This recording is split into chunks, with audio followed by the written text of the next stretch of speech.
changes to things like player damage. But I thoroughly enjoyed 10.7. I know that tonight's going to be a great send-off to the final moments of this patch. I agree. I felt really comfortable on this patch. There's a lot of things changing in 10.8, not just the usual stuff to synergies and individual champions, but some fundamental changes to the way you make gold in the game, the way you take damage after you lose a round. And it's gonna affect a lot. I was watching some of the pro streamers today, and a lot of them were talking about it, that some of these reroll comps, some of the comps where you just get to level 7 and slow roll just like aren't gonna work as much anymore. So we'll see what happens. It's a brave new world after tonight, but like you said, one last send-off of patch 10.7. So we'll see. Let's take a look at our first slide, which I totally forgot already. It's an important one. Let's just bring it up. There we go. It's the format. Okay, I should have known that. It's one of those days. I lost 160 LP, by the way, today.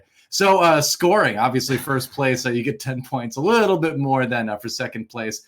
But over the course of a few weeks, we're going to play a lot of different games. And at the end of that, we're going to find the best 8 players points-wise, and they will play in a 5-lobby series to determine who is the first Giant Slayer Series champion. So I like this. I like that we've got a lot of games for all of these players to kind of prove themselves, right? So if you have a bad night or if you have a couple bad lobbies, it doesn't necessarily mean you're out of contention for the playoffs.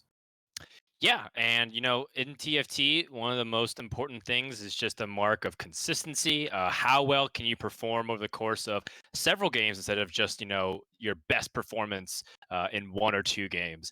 And we are going to be challenging the players over the course of a few weeks, and then crown our first Galaxies champion under the new set. Now that people have playtime, there's been a champion crowned for our invitational for the showcase. But Lilu is in China, and that was also like day 0 technically of the set. Yeah. So who will be like the first official champion, especially now that competitive is announced, and a lot of players competitive fire has been lit, Doa. So Right. I'm excited to see who can follow up yesterday's performance by Solus, who played 4 different compositions across 4 games and was consistent enough, similar to Raidus last week, to land top 3, top 4 every single game. He was killing it, man. I'm personally excited tonight to see the players that we have not yet gotten to see in the tournament. Decent, Kitingishard, Mismatchedsocks, and TN. It's going to be a lot of fun to see what these guys can do. Yeah, especially with names like Kitingishard, who is a very high-ranked player, obviously. On the ladder right now, Mismatchedsocks, currently number 2 in NA as well. So some very, very highly ranked players right now coming into this. Yeah, these 4 players who have 0 points is because last week's Tuesday event was canceled because of the server login issues. It's not that basic. Kiting, Mismatchedsocks, and TN are that bad. It's not even possible. You get 1 point guaranteed for placing 8th in every single game. So, Dasic and Kiting and Socks and TN, this is going to be their first crack at it. And, taking a look at their profiles, taking a look at their streams, taking a look at just the way they've been chatting with each other, seems like tonight's going to have some fireworks because there's going to be a couple of players whose playstyle clashes, and I can't wait to talk about it as we get to take a look at today's lobbies. Yeah, for sure. And we'll get into that in just a moment. Let's take a look at the prize pool for now. First place of the tournament, $700. But it goes all the way down to you are going to get a little bit just for showing up and participating. And it's not so much about the cash right now for this. It's about the prestige. It's about kind of cementing yourself as one of the top players in teamfight tactics right now. And as you mentioned earlier, Frodan, going into the real sort of like competitive sort of stage that TFT is entering into, performance in a tournament like this can mean quite a bit. Yep. And, I think, again, the cash is always nice to have. I mean, by all means, getting some hundreds of dollars for playing your favorite video game or one of your favorite video games is by no means, it's not chump change, right? I would love to have $700 in my pocket right now. But at the same time, I think for a lot of these players, it's really about the pride. A lot of them are streamers, and some of them totally are fine with their career, but they want to make it as that pro player or just kind of have all of that grinding pay off for them because they've been putting so much time and effort into this set and into this game. Yeah, for sure. And it's a great streaming game too. I've been streaming it quite a bit lately too. And it's one of those games where you can kind of just chill out. You have time to look at chat, which you don't get in some other games. You have time to sort of talk to people. Maybe they see something in your shop that you missed, and you have a chance to tell people they're wrong too when they tell you how to play Star Guardians. But anyway, it's a lot of fun. And now I'm just ready to get into the lobby really soon. Let's take a look at our schedule quick first. Before that, obviously, it's April the 14th. Today, Lobby B. It's going to include Becca, Delicious Milk, Kurumx, ScottTheTeemo, Tien, Mismatchedsocks, Kitingishard, and DSick. So pretty stacked lobby, actually, for tonight. Yeah, all these players are no strangers to top challengers lobbies. Some of them are, constantly contesting each other for holding multiple spots in the top two. In Right. fact, a few of these players, some of their claim to fame is not only holding number one on their respective servers, but also holding simultaneously rank one and rank two on two different accounts because they just wanted to assert dominance and their proficiency of the set. Most notably, Delicious Milk and Mismatched Socks had that little competition in set two, but I do know that Milk took a little bit of a break while Socks overtook him. And then Kitingishard also has recently entered his into the ring as potentially being the number one ladder player before Ine took it from him very recently. So I'm Yeah. sure all three of these players just really want to cement themselves as, you know what, I'm the top player in NA. And then you have Dasic, who's constantly a top 10 player in EU. And he kind of represents the EU players that like to make fun of NA for just, being behind the metagame or just for the fact that we live on this continent. And I'm really excited That's to valid see in certain what, ways, I what he's got. suppose. But hey, well, now is the time where he has to prove it, right? Because he is going up against some of NA's best right now. We've got both Socks and Kitingishard in this lobby, and they're currently number 2 and 3 on the NA ladder. So yeah, here's your chance, DSick. Prove it. Yeah, absolutely. And there's still a little bit of meta shifting ever so slightly on the last day. I think one thing that's really fun about TFT is the fact that it's constantly changing, right? Mhm. Strategies are evolving and people are adapting. But not even just within game, but day to day, especially at higher elos and the top level challenger, people are doing small shifts. So even between yesterday and today, there's still a little bit of that. So let's see who's got some secret strategies or who's been practicing some of those strategies that's been theory crafted, and they have it ready for today's competition. Yep, that's right. It's been a really good meta at the moment. Some people like to complain about Mech Infiltrator a little bit here and there, but honestly, there's a pretty wide variety of compositions to choose from right now when you're looking at what's going to potentially top four a lobby, what's going to win a lobby. We just recently saw like Darkstar really kind of come up as a very very strong comp. We've seen adaptations on the Jin build. These are some of the little adaptations that you're talking about, right?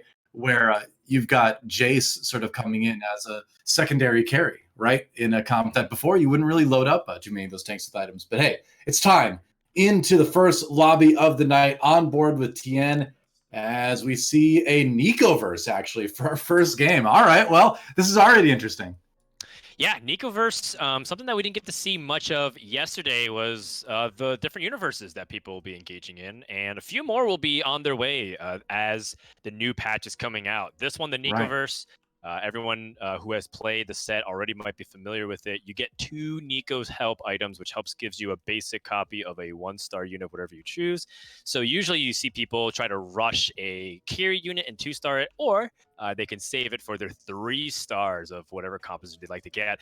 And we see Tien with the double Oh, Seraphs wow. right off the bat.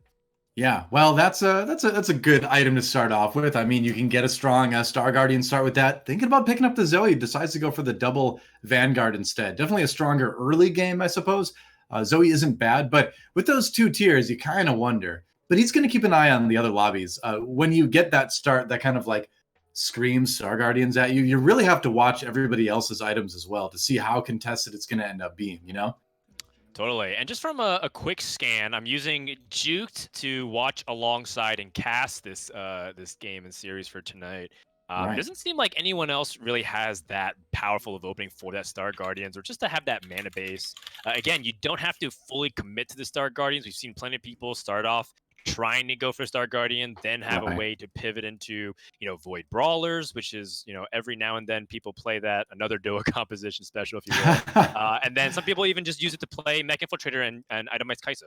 That's been my biggest struggle, man. The 2 off meta comps that I was playing for like most of this patch have become meta now. So it's like, well, Yeah. all right. Or most of the set, really, even. It was before 6 point or before 10.7, even. Yeah. The only other I player can't that I don't help think if we I'm a have a trendsetter, man. tier. Oh, DoA, there's one thing that I fully recognize, and I loved hearing your thoughts, is that you're extremely creative and innovative with your builds. You To the know, point where I'm sometimes skeptical, but then I think about it more, and in practice, they end up lining up really well a lot of times. it's all to cover for the fact that my fundamentals are terrible. But I don't know. My opponents won't know what they're doing if I don't know what I'm doing. It's true though. Like, I mean, I always that is a valid strategy, but I don't know. I've always liked to win creatively. Like, if you can't win with style, then what's the point of winning, right? I've never been in net deck. Back in SC2, I played mech with Terran back when everyone was going bio. Like, basically, for better for worse, when I see like the popular composition or what's good, I'm like, I want to do everything except for that. So the climb is harder, but it's more satisfying, I think. Items sped around as Tien gets a little bit of a cybernetic start here. Yeah, you know, he's not getting he's open to the Star Guardian sorcerers. You can see he keeps Poppy. He has the opportunity for the Zoe. A quick scout. The only other player that has a tier is Mismatchedsocks, and I think that is the only person that could potentially start to contest them. I think it's widely believed, and correct me if I'm wrong, Doa, but if you don't have a tier, it's just you're asking yourself to get punished really hard with Star Guardians, correct? Yeah. If you don't get an early tier, like, it's really, really risky to commit to Star Guardians because, again, like, if Syndra isn't casting quickly, you are going to have a bad time, basically. So he's got a great start for Star Guardians. So, I mean, he's got the Chain Vest as well, which can get turned into a number of different things. People like to build Bramble Vest on Nico a lot right now. I'd still like the GA, but there's a lot of stuff you can do with it, right? So he's got great items for it. Finds the Kha'Zix too, though. So why not? Finds the Kai'Sa as well. And if there's another thing that a double tier start is good for, it's Mech Infiltrator, because you can get the Seraphs onto the Kai'Sa. Yeah, the one thing is that Delicious Milk is in your lobby, and he will unabashedly force Mech Infiltrator. You don't want to hold hands with Delicious Milk all the way down to 7 and 8. Yeah, and he is willing to do that. And, you know, this was actually corroborated. If you look at his competitive history in tournaments, Milk is willing to take those 8s. Remember when we casted the Fandom Legends tournament, and Milk just got nonstop 8s because he was trying to force Blender, and it wasn't working? Yep. So he's willing to lose the entire tournament, and you have to be willing to go down with him potentially if you don't hit what you're looking for with Mech Infiltrator. And that makes him scary, right? Because when it's nothing is more terrifying than someone than a Mech Infiltrator player with nothing to lose, which Delicious Milk basically says, I don't care. I don't care about my HP. I don't care about my ranking. I'm just playing this comp, and that's it. Yeah. And, you know, to be fair, also on Delicious Milk's end, he is extremely versatile with how he pivots into it. Right now, he has his own cybernetics opening. So if both Tien and and Milk, rather, both end up going for it, they would have a fairly similar opening with using cybernetics into a Mech Infiltrator build. And of course, like you're mentioning, Bramble Vest is just extremely flexible. You know, as well as Seraphs, they can go into a multiple amount of compositions and still have high impact, even if it doesn't sound optimal on paper. Yeah, for sure. Seraphs is useful in a lot of stuff. I mean, even right down to like Brawler Void, right? You get the Seraphs on Vel'Koz and you're in pretty good shape. So right now, Tien playing against Delicious Milk, and you can see he's got a couple of those good mech items already, Bramble Vest and another bow, which can get turned into a Titan's Resolve or a number of different things. Yep. And it looks like he's going to take this round as well. Maybe. Ooh, I don't know, actually. The Lucian duels. It's the Lucian off, and oh man, the Lucian with the tier just had a little bit more HP. Yep. I ended up doing it. All right, so now swap over to Kitingishard. Okay. And we'll keep an eye on Tien, though, as he decides what to take from the carousel. Has to wait, though, because he did have a pretty good placement. Second in the lobby overall right now. Yep, Kiting had early established himself as the #1 player in North America for the leaderboards for quite some time. People were actually looking to him to be one of the challenger players that really put Star Guardians onto the map after he blatantly copied DeliciousSmilk. He looked at DeliciousSmilk's match history and said, yeah, man, I don't know why he did that. Broken. I never got any credit for that. I mean, really no, I just actually learned to play it from That's Primal's guide that he put on Reddit, and then I just kind of never stopped. I was like, this looks like a fun comp to learn, and then that became like, this is the only comp I want to play. So as I was saying, Kiting, who ripped off Doa, who ripped off That's Primal. Right, we're just standing on the shoulders of giants. Kiting had basically almost exclusively played Star Guardian's sorcerers for quite some time on as he was maintaining his Yeah. #1 position, and has kind of gone through a couple of different waves of theory on as to who to itemize, what's the best practices. And I think he also would love to find a way to go for it. But with this early red buff and this bow, it looks unlikely that he's going to be leaning towards that. I think the other kind of dangerous thing specifically about Star Guardians to kind of like consider is that you're going to be finding other people in the lobby that are power spiking a little bit earlier if they're relying on like a Kale comp and they can use those Nikos to hit a fast Kale 2 or a fast Aurelia 2. So you're looking at maybe taking a little bit more damage than usual in round 3 when people start to find those here and there. So I think honestly Nikoverse does get a little bit riskier for Star Guardians on some of those comps that rely on 3-starring 3-cost heroes or champions rather, just because you can end up running into boards with like a very strong 2-star 4-cost really fast. Yeah, and I think that with the Nikoverse in particular, you very much could take your time. I think that, there's been a lot of discussion, and this is going to be something that comes up in 10.8's patch. But the player damage has been a very interesting point of discussion within the community ever since Galaxies has come out. And I think that the Medium Legends compounds that. Like, there's just, if you're talking about not a lot of punishment for open forwarding or intentionally losing, Medium Legends really exacerbates that issue. Oh, However, yeah. Nikoverse, I feel like, goes the opposite direction. I feel like it accelerates the pace of gameplay because people can hit their power spikes much earlier now and almost Totally, yeah. guaranteed with the Nikos help. So this is an interesting little comp that Kitingishard has put together. He's got Vanguard and Space Pirate, which is pretty strong early on. And it's something that I feel transitions well into a number of different things. You can kind of stick with the Vanguards and add snipers in, like we've seen people do with some of the Jin comps lately. You can also just adapt it a little bit, add in Chrono, go for a Kale comp. So we'll see what he decides to add into this. Checking out D6 board for a second there. As he's taking out the Terror Bursters. We'll see what everybody gets. And oh no, is it going to be a no item Terror Bursters? What did he get there? Did he get a little bit of gold or something? He switched away for a second, but I didn't see him actually pick up any items out of that.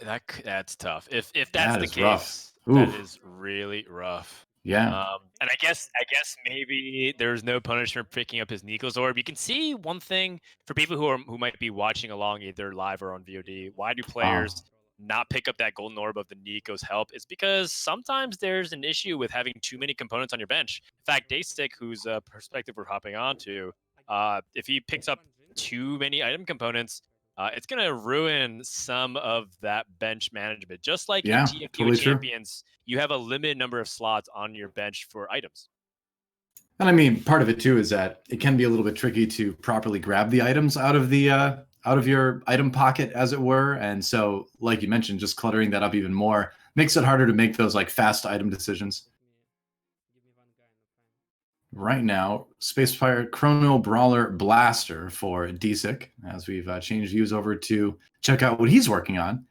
What do you think about these items? You've got a couple different things here. RFC is a possibility with the double bow, and you've liked that a lot on Kale lately. Yeah, Kale, I think, is a composition that I have underestimated myself personally. Ooh, you can see that, by the way, Daysick with a saving at 39 gold instead of selling the Blitzcrank. That's how much he values being able to get that power spike. Blitzcrank is becoming an increasingly more important champion as time goes on. And Daysick finds the Jinx and immediately slams down Giant Slayer and RFC. Or sorry, there you go. Hurricane. Yeah, I'm about to answer your question, though, I promise. But this is something that I actually did want to bring up. That Daysick is one of the few players that loves to play Blaster Brawlers. If you look at his profile history in Europe, specifically EU West, he plays this comp very often. I always see people use this as like a backup to what their game plan is if Cybernetics doesn't go right, for example. But it seems like he mains this. Any thoughts on that? I think now where people are itemizing Jinx like this, I think it gets really, really good. I think if you go red buff Runins or Giant Slayer Runins, this Jinx starts to just wreck people, right? And you get a defensive item on her a little bit later, keep her fairly well protected. And a lot of people, saying Brawler Blaster is maybe not an S tier comp right now in TFT, but I think with the way people are itemizing Jinx now and relying on that, especially if you have a chance to go early on for a 3-star Jinx, like maybe DeSick has an opportunity to do now, it can be really, really strong. I know, like, I've gotten very, very scared of Jinx lately in my lobbies.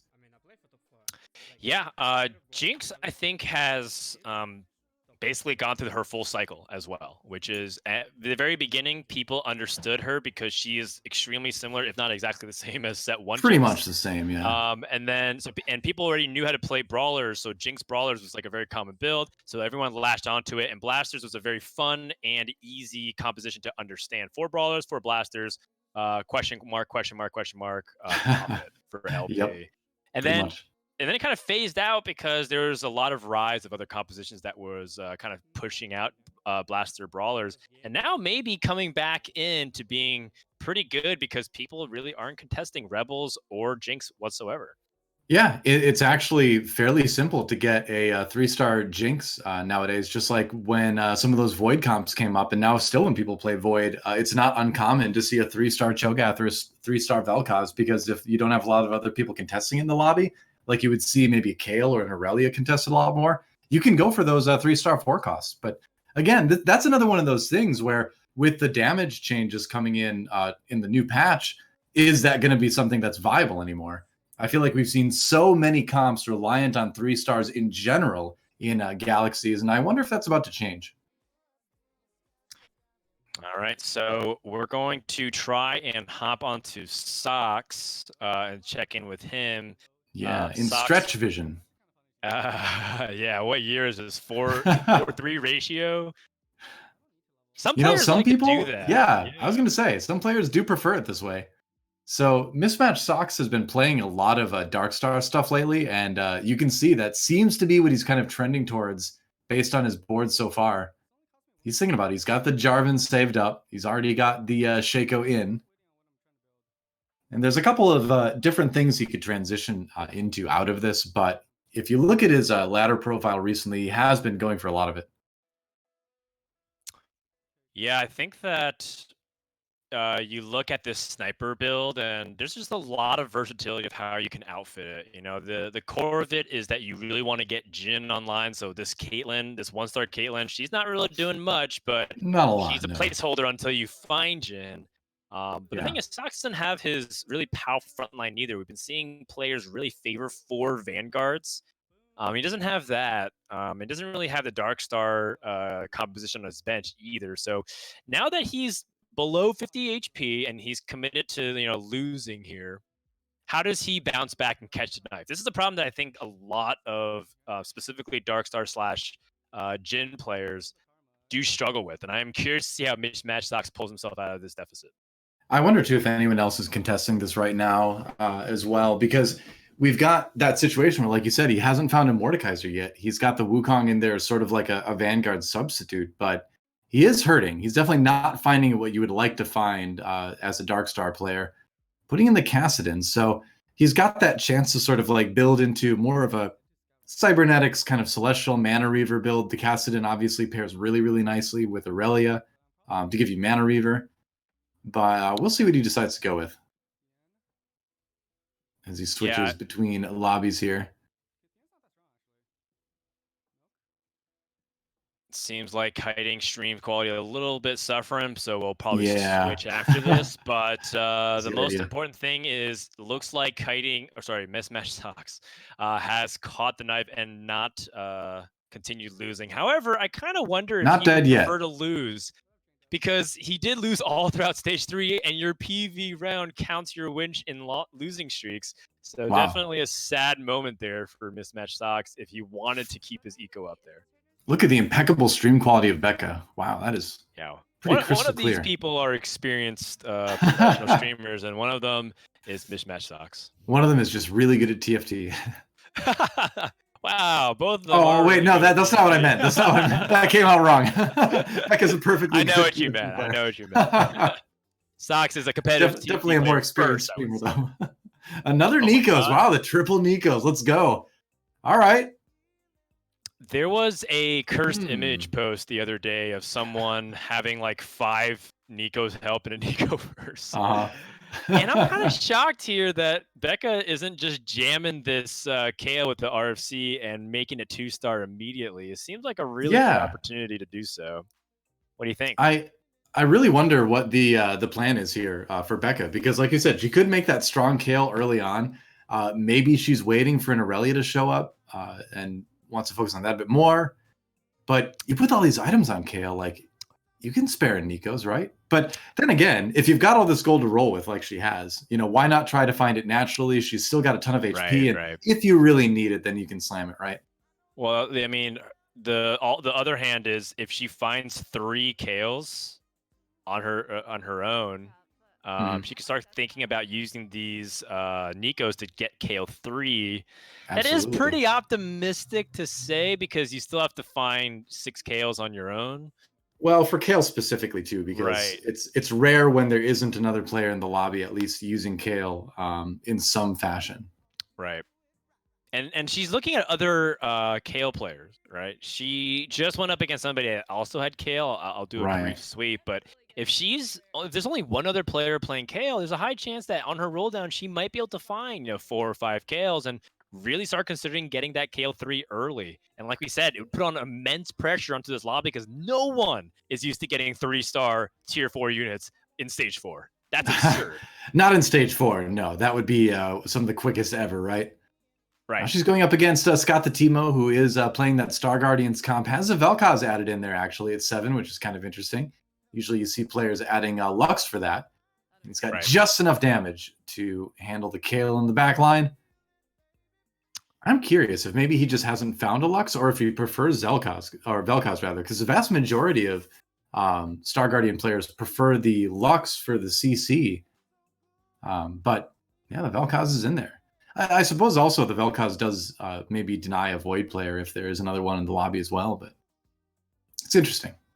Interesting to see Mr. Vel'Koz there. Oh, hey, there's the Aurelia.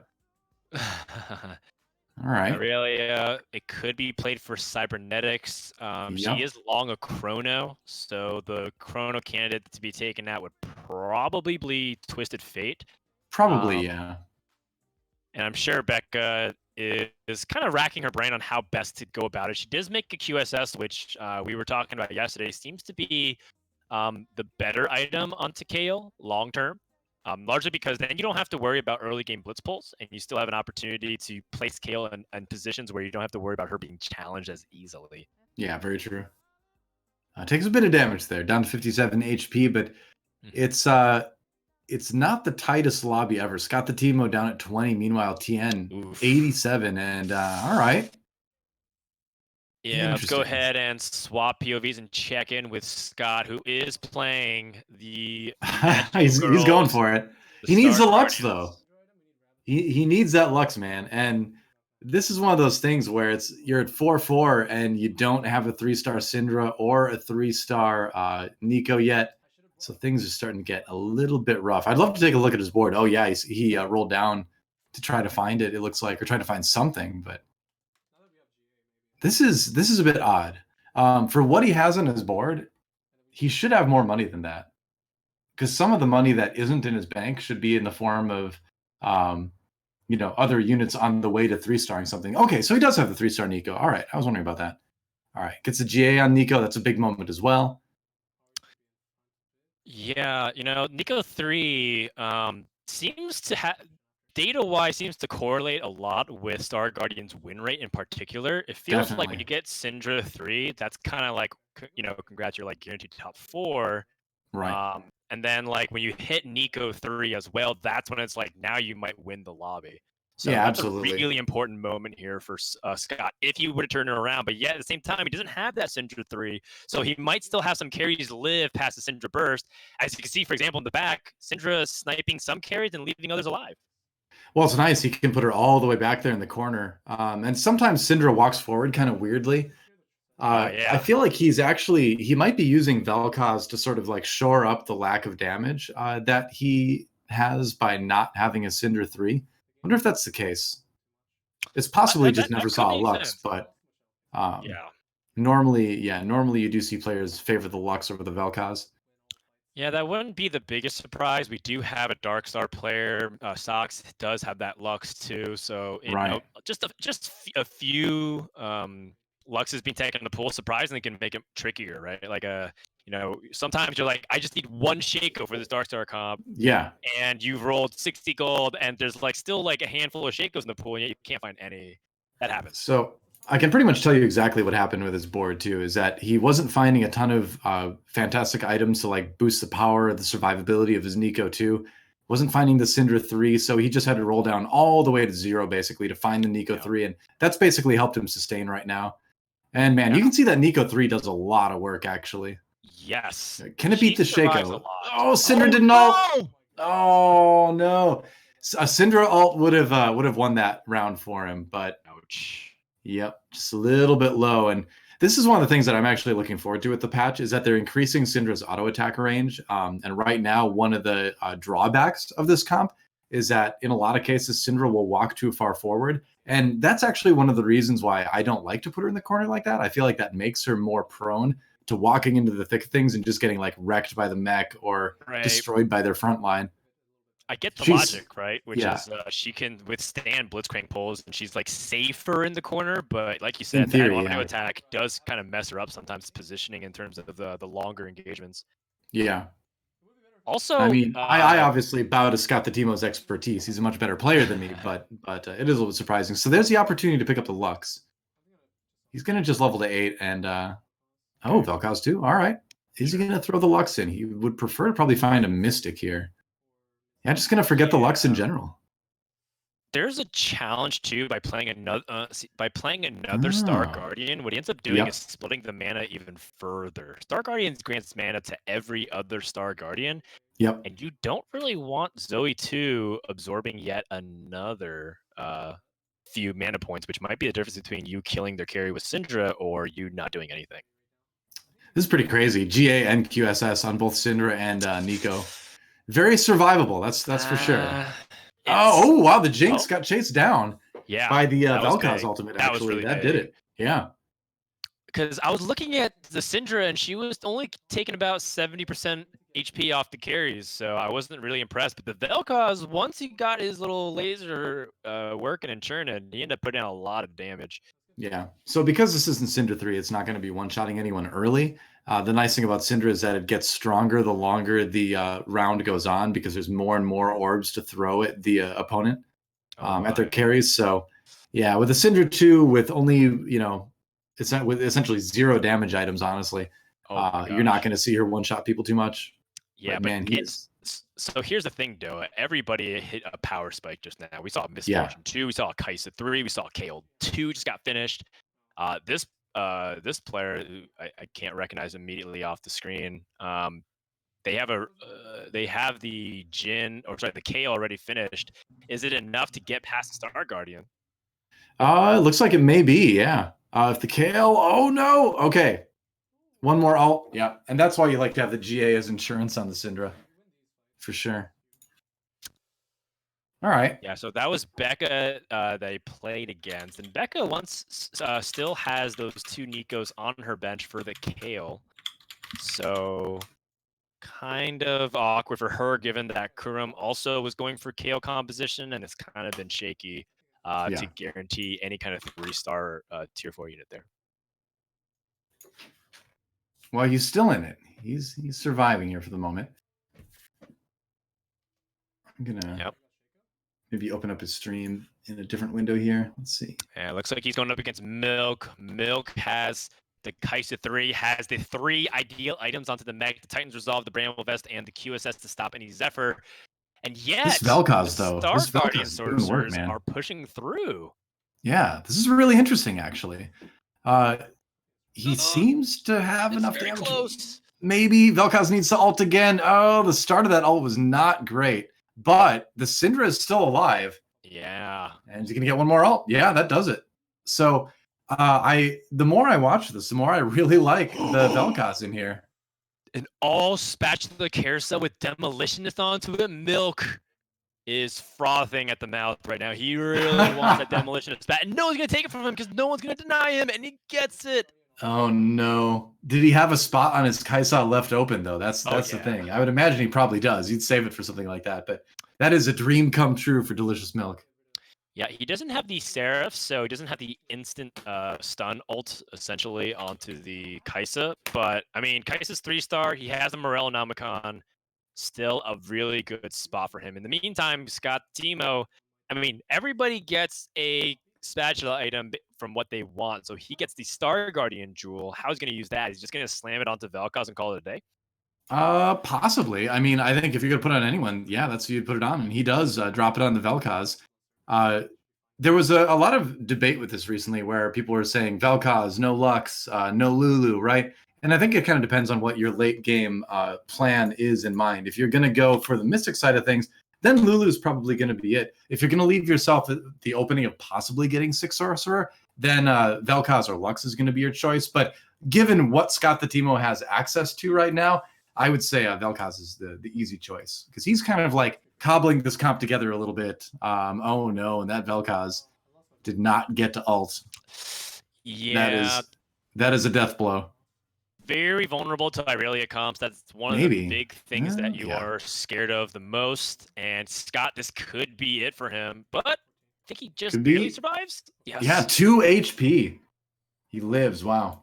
Yeah, if 2 units survived, he would have been out. So he is very happy that he at least eliminated a few more units. And I mean, at this point, if you're Scott, winning might be out of the picture, but there's 4, maybe 5 players that he could hop and maybe squeeze his way into a top 4. Because when you start hitting stage 6, everybody takes 15 guaranteed damage, or 16 guaranteed damage rather, Right. if they win or lose a fight. So, you know, that basically is the entire bottom 4. He might be able to still slide in there. Yeah, possibly. And you know, where every spot matters, just like it does on the ladder, it matters here as well. Being able to jump up 1 or 2 spots is huge, but it doesn't look like that's going to happen at this fight. Maybe it's tough to tell, but no, it's looking like a little bit too much. Kitingishard should win this one. Yeah, and that's going to send ScottTheTeemo out at 8th place. Ouch. Yeah, we mentioned how Nico might be the key to unlock a top 1, but that's usually if you fulfill another condition, which is get your carry to 3-star in a Nico verse. Scott bombing out in 8th place with Star Guardian Sorcerer, definitely not representative of its true power, but also shows to you that even if you have some of the good items, like a Seraphs and a GA, it's still not enough. You have to really have other things line up in place for the Star Guardians to truly take over. Yep, you need to hit that Cinder 3, I think is really it. Need to hit the Cinder 3, need to hit the Nico 3, and then you usually require at least 1 damage item on Syndra, even if it's something like a Ludens, you know? Yeah, or even if you can't get that damage item, get like more mana onto her. Right. Would be the Double Seraphs is acceptable. Mm-hmm. Yeah. One thing to note too, Becca also bombed out in 7th place, and that's gotta be disappointing for her, given that she had that very early KO and felt like she had an opportunity to perhaps slam things. But I totally understand her restraint. One thing is that her comp felt still fairly open because she hadn't really committed to the KO fully. And you know, now that might leave room for Kurumx to potentially take over with Kale as a composition. But there's also still a lot of power into the board. We're tuning into TN, who has that cybernetics composition, a very solid base. And it seems like as the top leader in HP, that should give him some comfortable room to land to the top 4 here. He had the sickest Zephyrs just now, too. He hit the Jinx and he hit the MF with it. So he is going to absolutely crush this fight. Yeah, Dasik is not long for this world. He's 1 Jinx off from Jinx 3.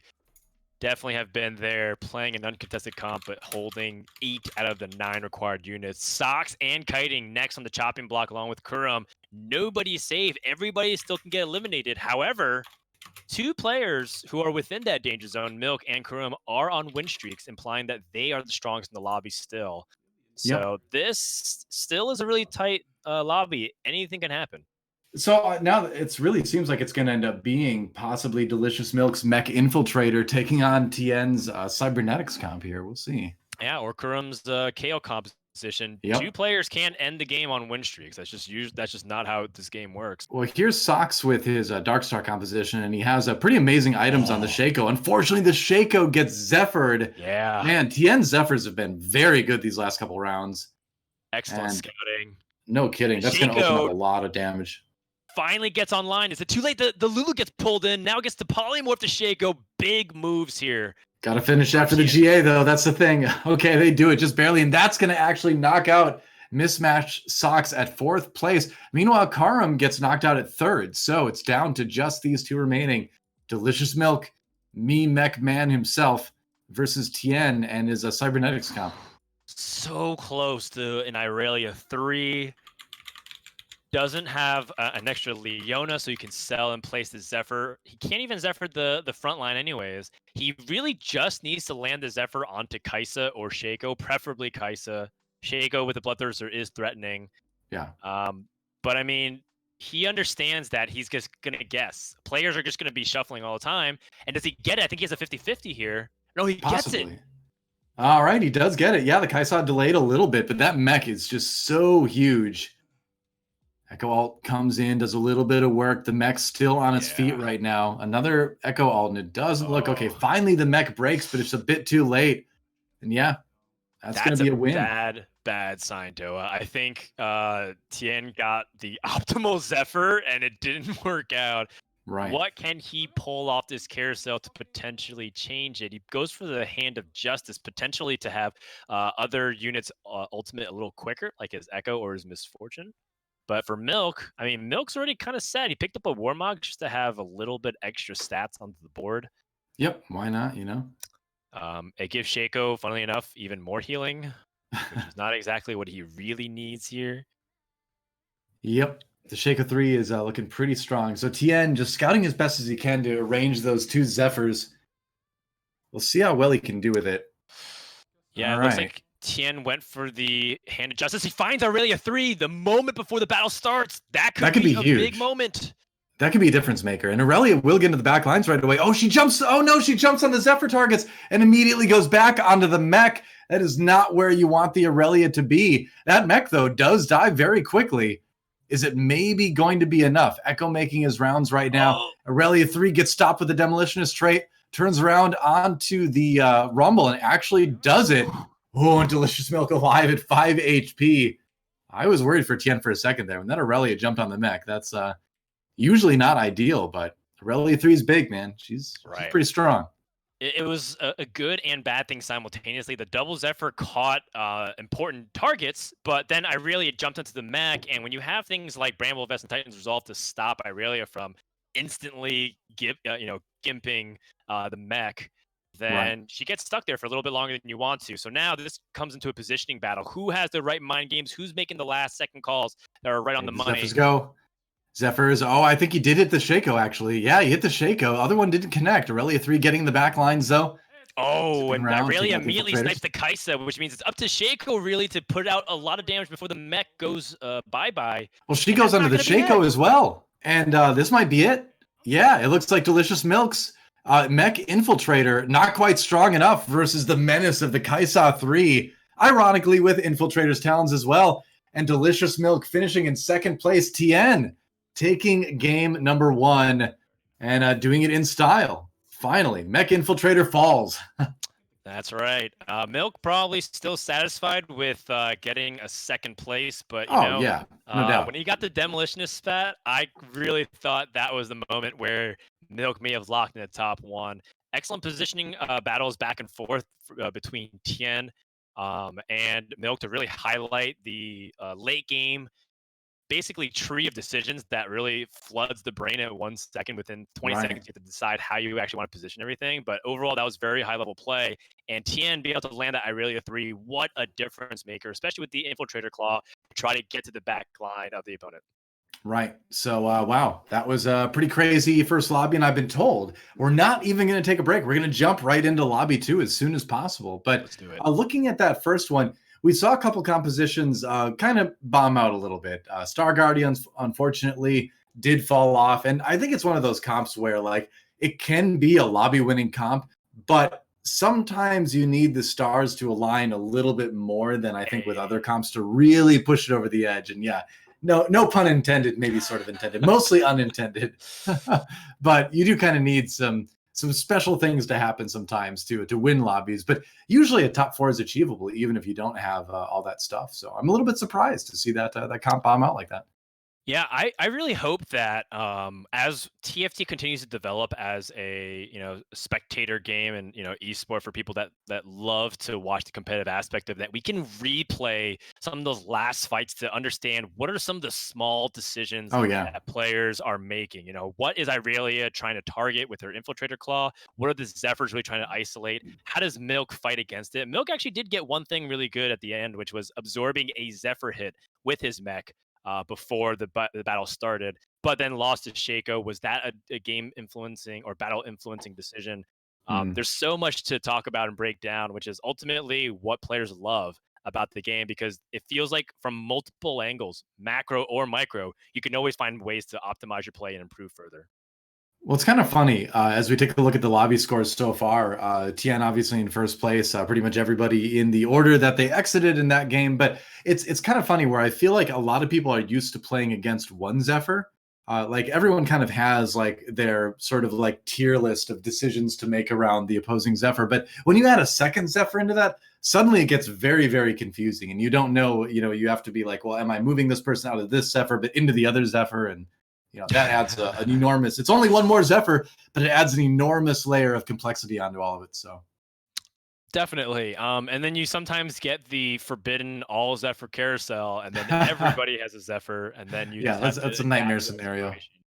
Yep. I actually really enjoy those games because I think that it's almost kind of like a dynamic ban. Like before Mm, the battle begins, you get to like ban a unit for like a few seconds. And it's just like, how does your composition work when you get something removed guaranteed, unless you have the QSS to counterplay it? right. Um, I would appreciate if that doesn't happen more than like at once every 50 games or so. But when it does happen, I think it's very interesting to see that Yeah. happen play out. I've been there. I've played in those games for sure. And then I'm like, well, QSS on my Cinder, I'm good. No problem there. And that's why ultimately I think I like that you bring up that point. That QSS I think is becoming more and more prevalent in almost every build, Mm, especially if you're playing a carry-oriented build where you really need one champion to help you get that big damage, like Jin, right. like Kale, like even Syndra, right? Like being able to have an isolated carry, be able to survive that early Blitzcrank pull or that Zephyr is huge. Yeah, anything that avoids that CC, because if you think about like a QSS on a Vel'Koz as well, that's vital because you don't want anything interrupting Vel'Koz's ultimate if that's where the majority of your damage each round comes from. So it's really about ensuring damage, right? Like Syndra, her ult can't be interrupted, but she can be CC'd and slowed down. And missing like one beat of that ultimate as you're going through the Star Guardian cycle really kind of like messes up rounds. So QSS I is something you see on a lot of carries right now that have alts that are team fight defining, basically.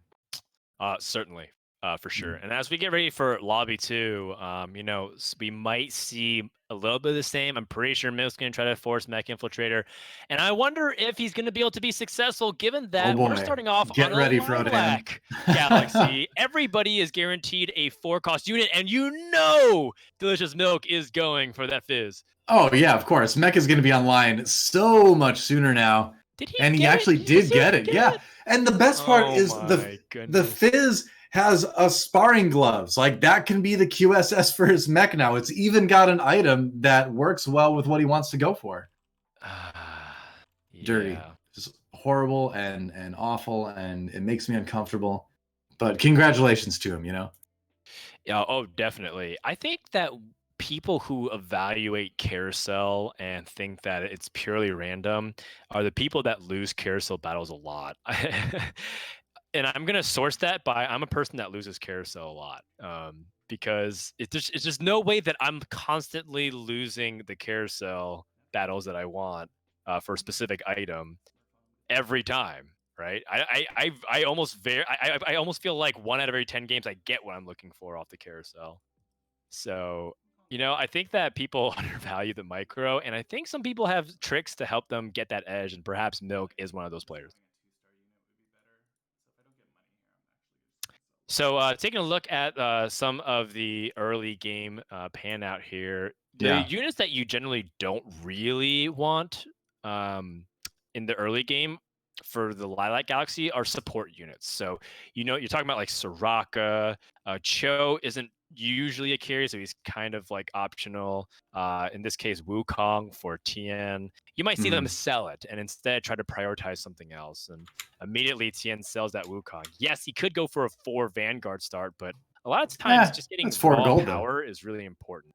Yeah, And for you sure. contrast that with like Kale, Irelia, Fizz. These are some composition defining champions. They're probably going to hold on to them a lot longer. Yeah, very true.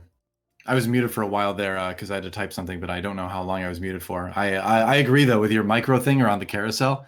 I was going to touch on that. Like, I have a theory that if you just spam click and just like rub against the wall of the carousel, that's actually bad, and it actually slows you down when it drops. I think you have to just perfectly hit the timing to click right as the carousel wall falls, and that'll give you like a little boost towards the item you're looking for.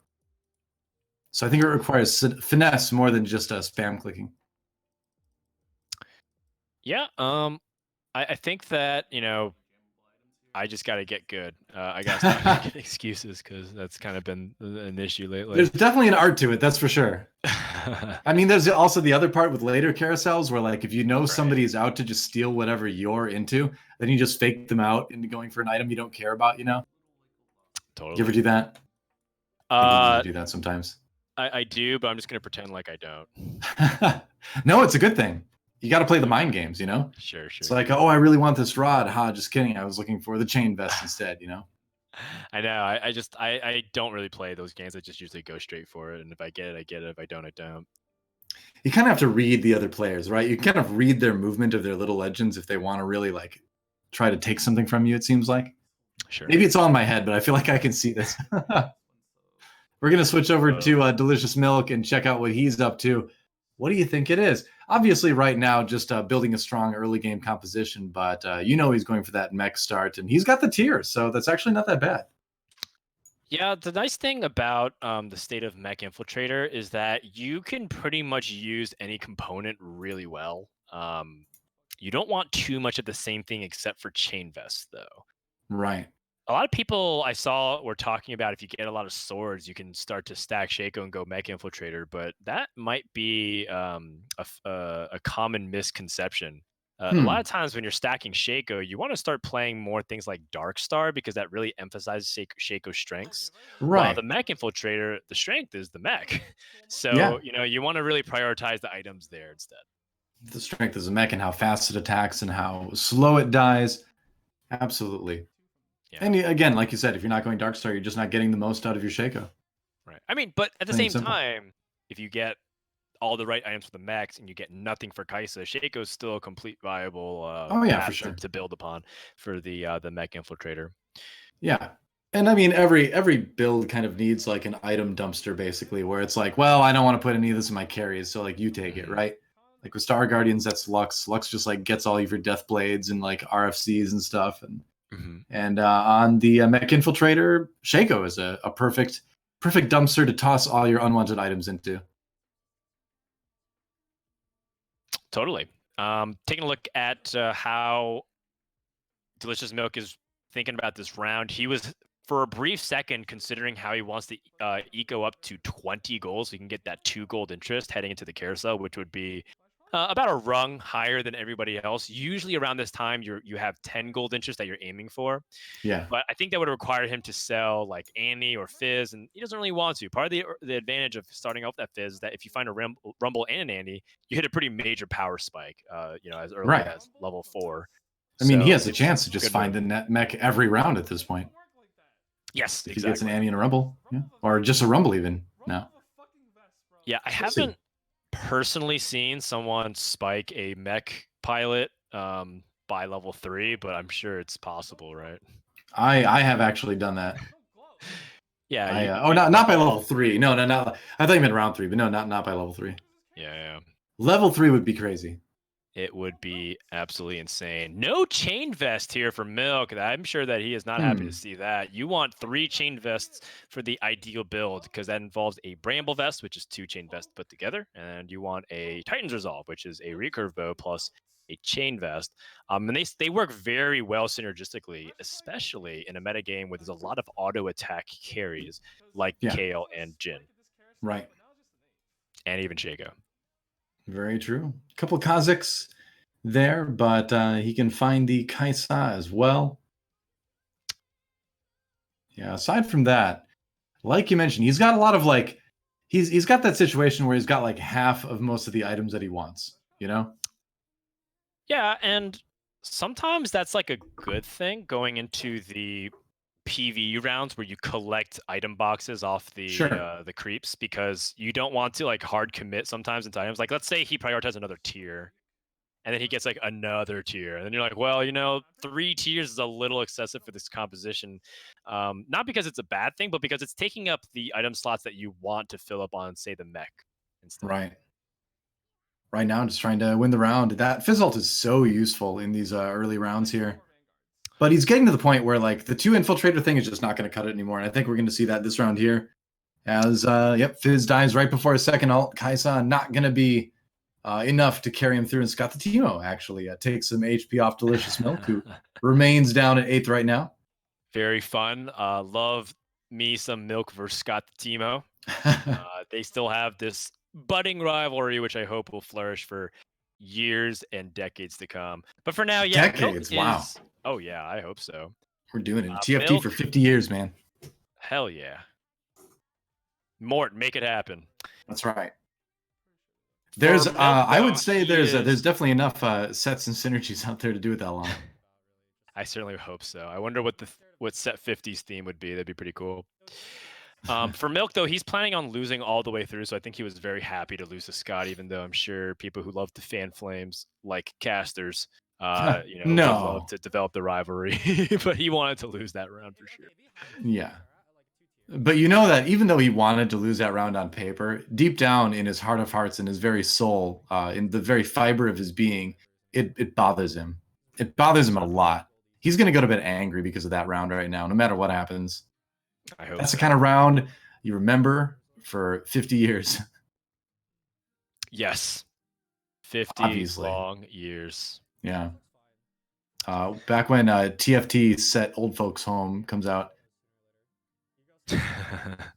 Who are the oldest characters in League of Legends? That's the theme. That's years the theme. wide. That 50's theme is retired League of Legends champions. Yeah. I don't know. Like, isn't Lulu supposed to be like super, super old? She was like trapped in a magical forest for like hundreds of years or something like that. That would make sense. I think that's part of the lore. I'm very in tune with the League of Legends lore. I do believe Amumu, that he's actually a work in mummy. progress. Yeah. So taking a look around the carousel here, we do have some people playing. We have Blasters players by Becca. We have Milk, obviously on Mech Infiltrators. Milk Infiltrators. That's the comp now. Milk Infiltrators. That's what it's called now. Socks going with the Vanguard build. Looks like he's favoring the sniper. Kiting kind of staying open, but he has the KO composition online as a 1-star carry. Right. And checking on Kurumx, looks like he is also playing cybernetics for the moment, or trying to lean towards it, but maybe transition to Darkstar. So a pretty good spattering of a lot of different compositions currently. Pretty much all the top 4 compositions that we're used to looking at, with potentially Blasters making a second appearance.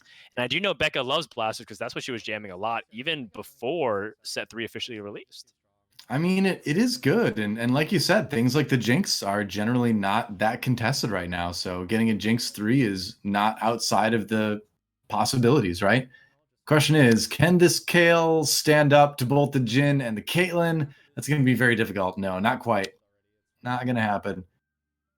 And that was Kitingishard's first loss, I think, this game. Yeah, all good things must come to an end. Vanguards are great. KO comps are great, but you can't always ride the win streak the entire time. Right. I would say that the big difference between last game and this game for a Blasters player, though, is that Nicoverse does make a big difference, and I think that being able to land that 2-star Jinx carry early and is a very impactful moment, and you can kind of see it in the fact that Becca isn't really win streaking compared to the way Dasik was in the early game because of that. Right. Still a pretty healthy amount of HP, but I agree. Like, if you can't reliably 2-star that Jinx immediately, you might end up in a little bit of a trough where you've got the Jinx, but she's just not surviving long enough to do the damage. So now Delicious Milk, the Milk Infiltrator player, going up against Kitingishard and not finding the mech just yet. Yeah, Becca trying to spray everything down with the red buff. Last hit. The rocket doesn't fly fast enough. And Becca, once again, with the dreaded win-loss, win-loss. Not really what you want to see. But the good news is that all players look to be very good economically. Most players are at 50 gold, and if they're not, it's because they are leveling to try to aggressively keep their win streak up, like Mismatchedsocks. Right. So let's see. What do you think? Do you think this this Jinx build is going to be able to carry Becca through? It's looking a little bit rough. I think that Becca might be looking. Well, one, it seems like Becca likes this composition. She's played it a lot in the past, but one thing that's interesting is that she hasn't been playing it a lot on her profile. She's been playing almost every other composition. She's been playing a lot of Rebels featuring Yasuo and Master Yi, aka the Bang Bros. We have Star Guardians. She's been playing a lot of Void Brawler and even Dark Star. I haven't seen her play much Blaster, so this is interesting, and I want to see how it works out. Except not great there yet. Very well. That is, I mean, that sucks. Yeah, that's a tough board to run into, though. Kitingishard had the Space Pirates. He had the bigger Darius, and then in the back, you've got the Kale just swinging away. So now onto the carousel, and okay, there's another Kale there. Only offensive items on this carousel. Yeah, one of Kale those with a sword is particularly intriguing because that is strong.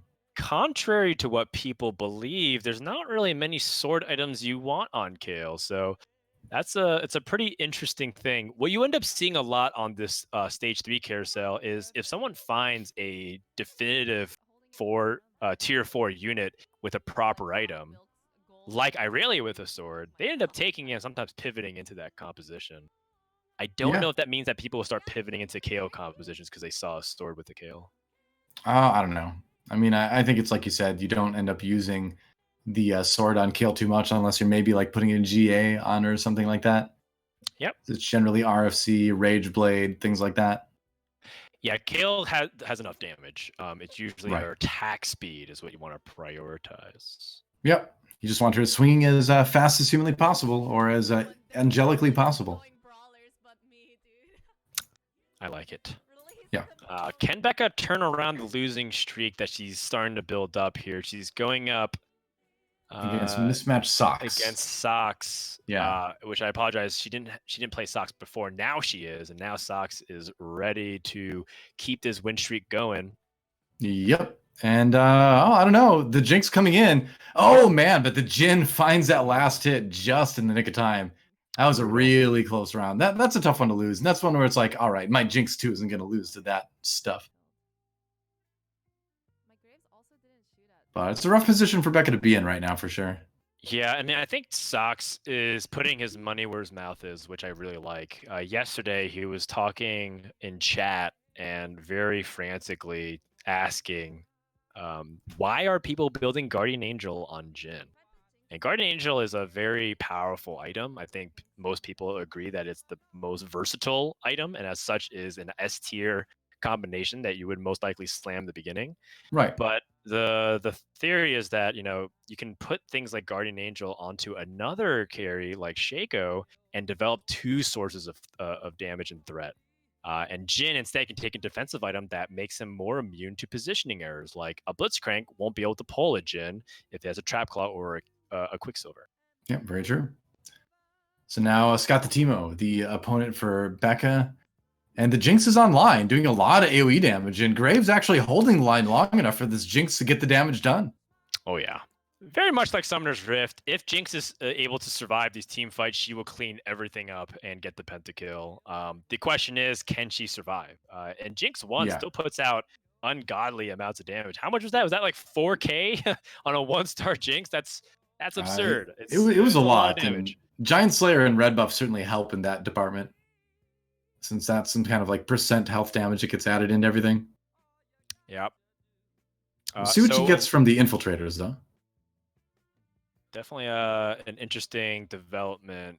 Little status check. A couple of KO compositions. The 4 blasters are online. Jhin is online.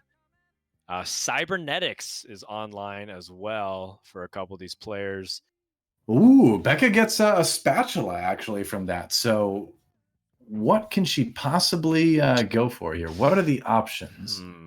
Yeah, it's really interesting because you don't really need damage. You need survivability, and that's why the brawlers come into play. Blasters, just give them enough time, they will destroy everything, especially with Giant Slayer and Red Buff.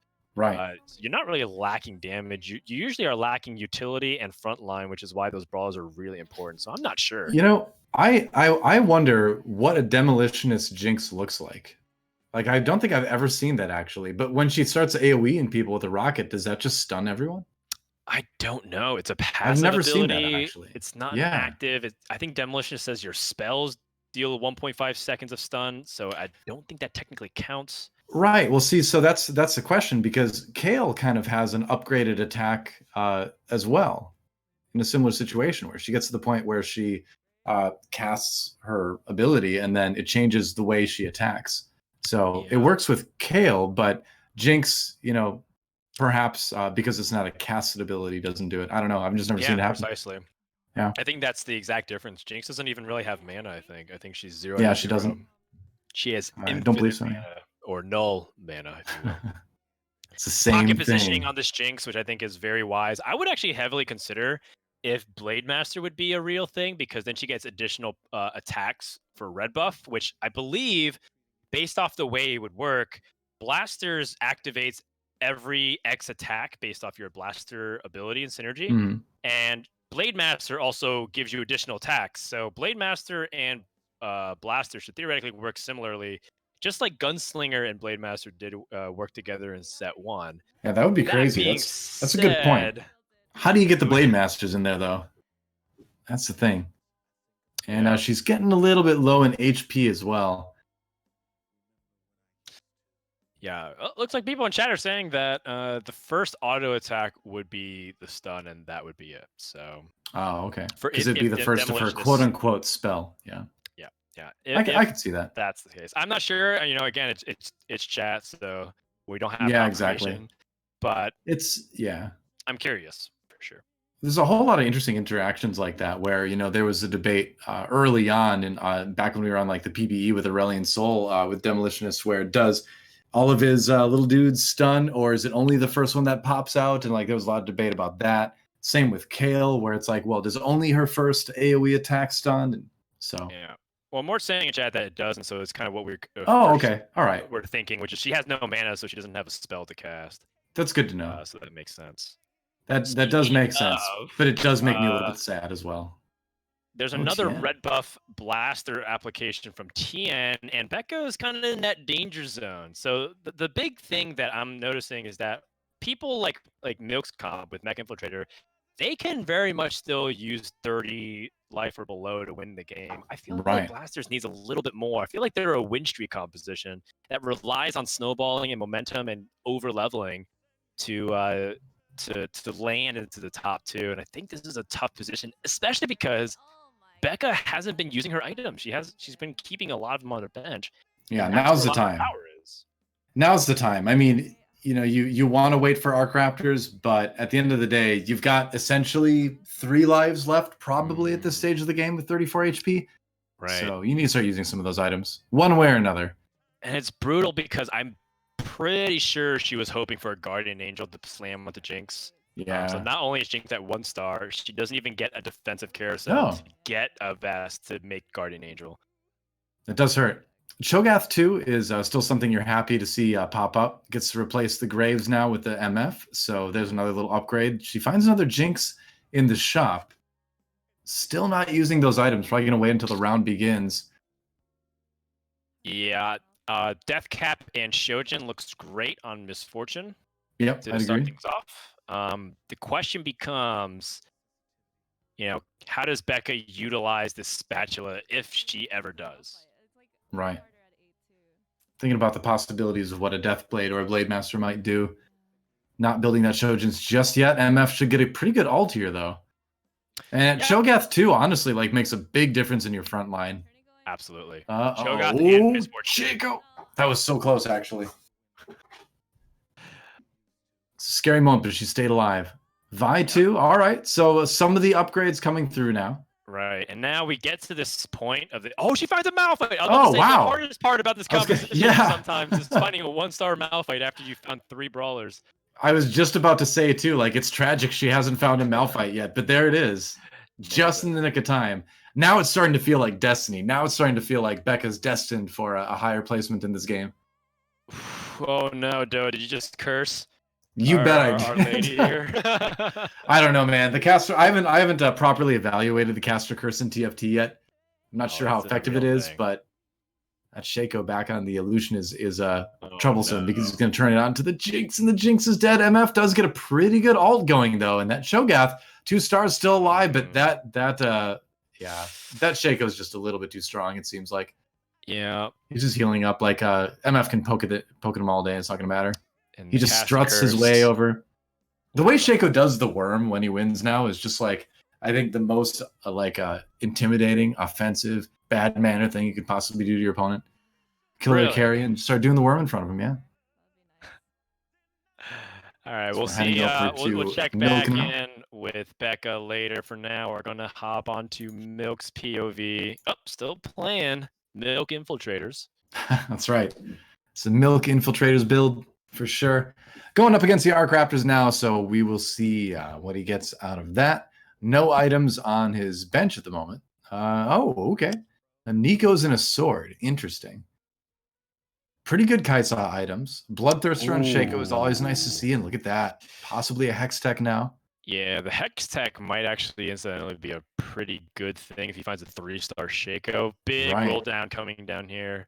Oh wow. Kai'Sa 3. Where's the Shakos now? Not that I'm cheering for him to find them, but just wondering out loud, where are they? There's another Shaco. Needs to find 2 more Shakos. Does not. Very quick roll downs. You can tell that Milk is very well versed with this composition. Yep. One question people were asking in my chat today, which is, whenever you roll down, why don't you buy the other ones of that cost and then resell them later? And the answer I had at the time, as we see him go up against Karum, is that I do that, but only if I have time. And if it's a fast roll down like the one Milk just did, you just go for it, right? If you got a leisurely roll down, then yeah, buy the ones at the same cost and do what you can. Big damage, though, being taken by Milk, just barely not able to finish that one. Yeah, and Milk could end up bombing out 8th here. He's on his last life. Stage 5 does 10 damage to you as your base, and if he loses by 1 champion, which is most likely the case, he is toast. 3. All right. He could just be holding his own hand into 8th place, though. So you do see Mech Infiltrator players do once in a while, but it seems strong. Okay, so he does find the Valkyrie as well, which is a pretty nice upgrade as well. Makes Kai'Sa just that much stronger. Yeah. The deciding moment. Oh no, but it gets Zephyr'd. The Kale on the other side for his opponent just absolutely ends his whole career. Or no, it doesn't. Okay, it's fine. Incidentally, I think that ends up being okay, because then everything surrounded the mech, which is kind of the plan that you want anyways. He did lose that early DPS from the Kai'Sa, but the mech is probably the most important thing about the composition. That's so funny. Lives to fight another round. In the meantime, Kurum also within that danger zone where if he's on his last life, we like to say 1 HP or 1 life.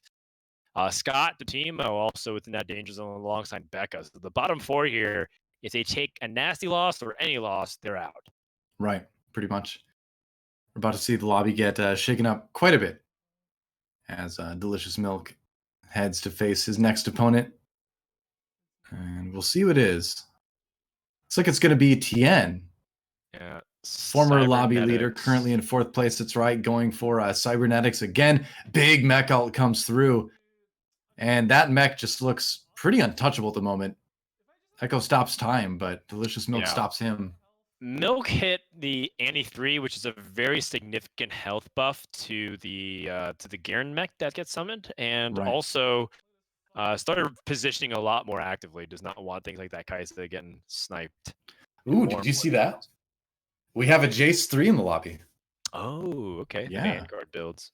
Exactly. I like it. Oh, and Kurum ends up biting the dust in 8th place. Looks like he ended up taking that L there. And so from 3rd to 8th, Kurum Definitely started off with good momentum, but game 2 wasn't his.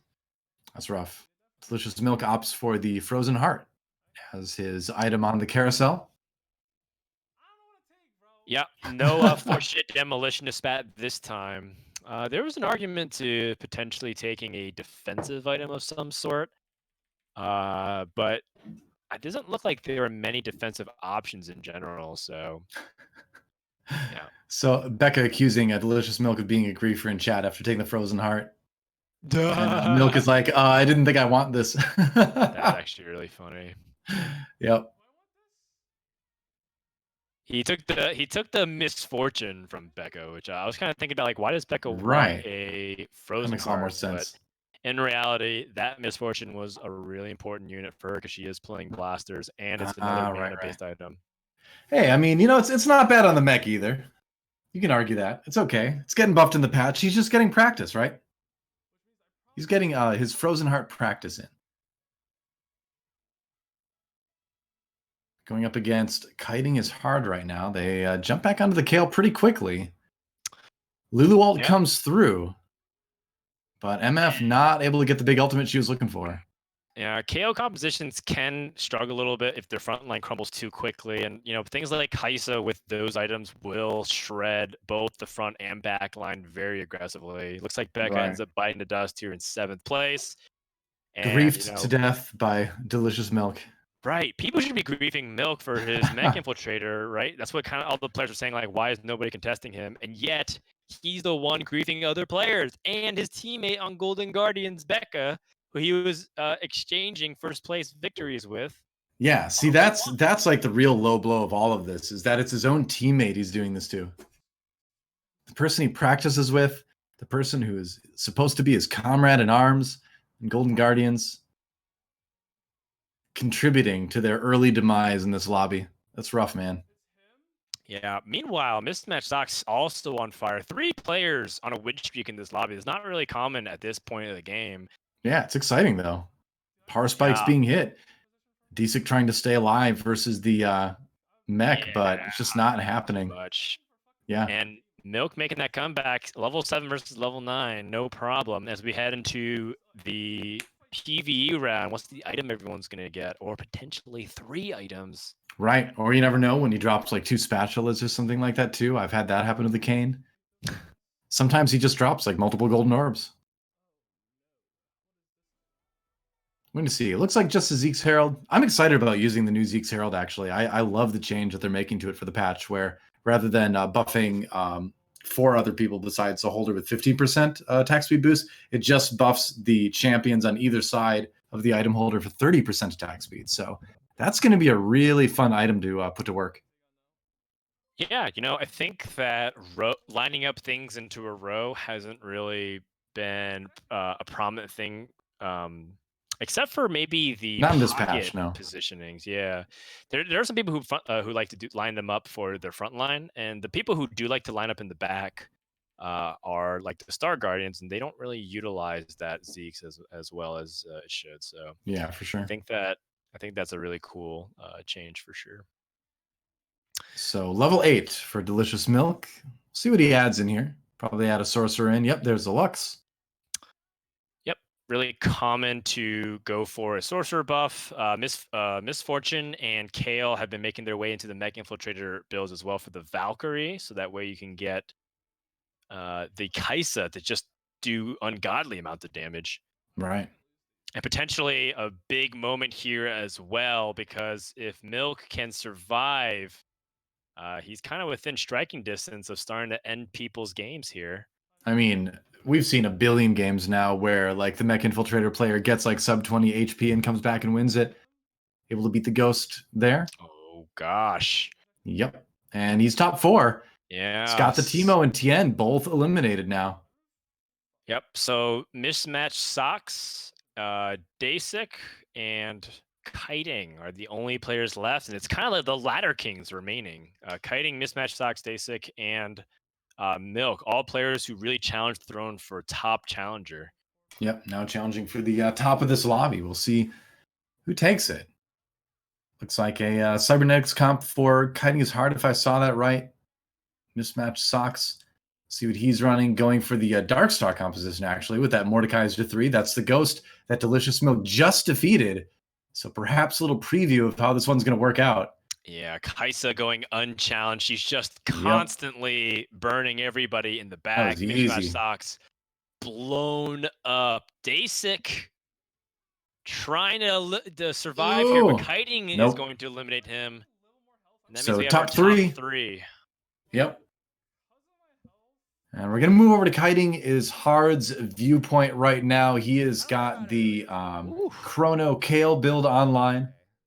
Yeah, and he just hit his misfortune to get a 2-star version, which is a massive power spike. Doesn't have the ideal items onto misfortune because you want mana-based stuff so she can ultimate a lot quicker. But still very solid. Giant Slayer, red buff with the blaster. Still very, by all means, very reasonable amount of damage. Time to go toe-to-toe with Delicious Milk here. Everybody on the mech right now. You know, on the back lines, Kaisa relatively untouched. The Lulu ult does come through, and the mech gets popped. Yeah. Kale slashing away. Maybe that's enough. No demolition, I think. So, yep. Kale doing the damage that she can. GA is going to get popped. Is it going to be enough? One more on the Lux, and he does it. That was so close, and that should kill Delicious Milk. It does. Dude, all right. Mech Infiltrator out at 3rd place. Now it's just Socks versus Kiting is Hard as they go into this last carousel. That was such good positioning from Kiting. I really can't state enough how important that was. From the way his Lulu was ready to intercept, from his Kale being very safe, and being able to immediately guarantee that Thresh pulls things like Lulu and Blitzcrank, high impact pulls off the bench. Really well done there by Kiting to take down what looked like to be the front runner to win this lobby. And now Kiting, dominant position to potentially end this game. However, he is going up against a composition that he is very familiar with because Dark Stars have been skyrocketing in popularity.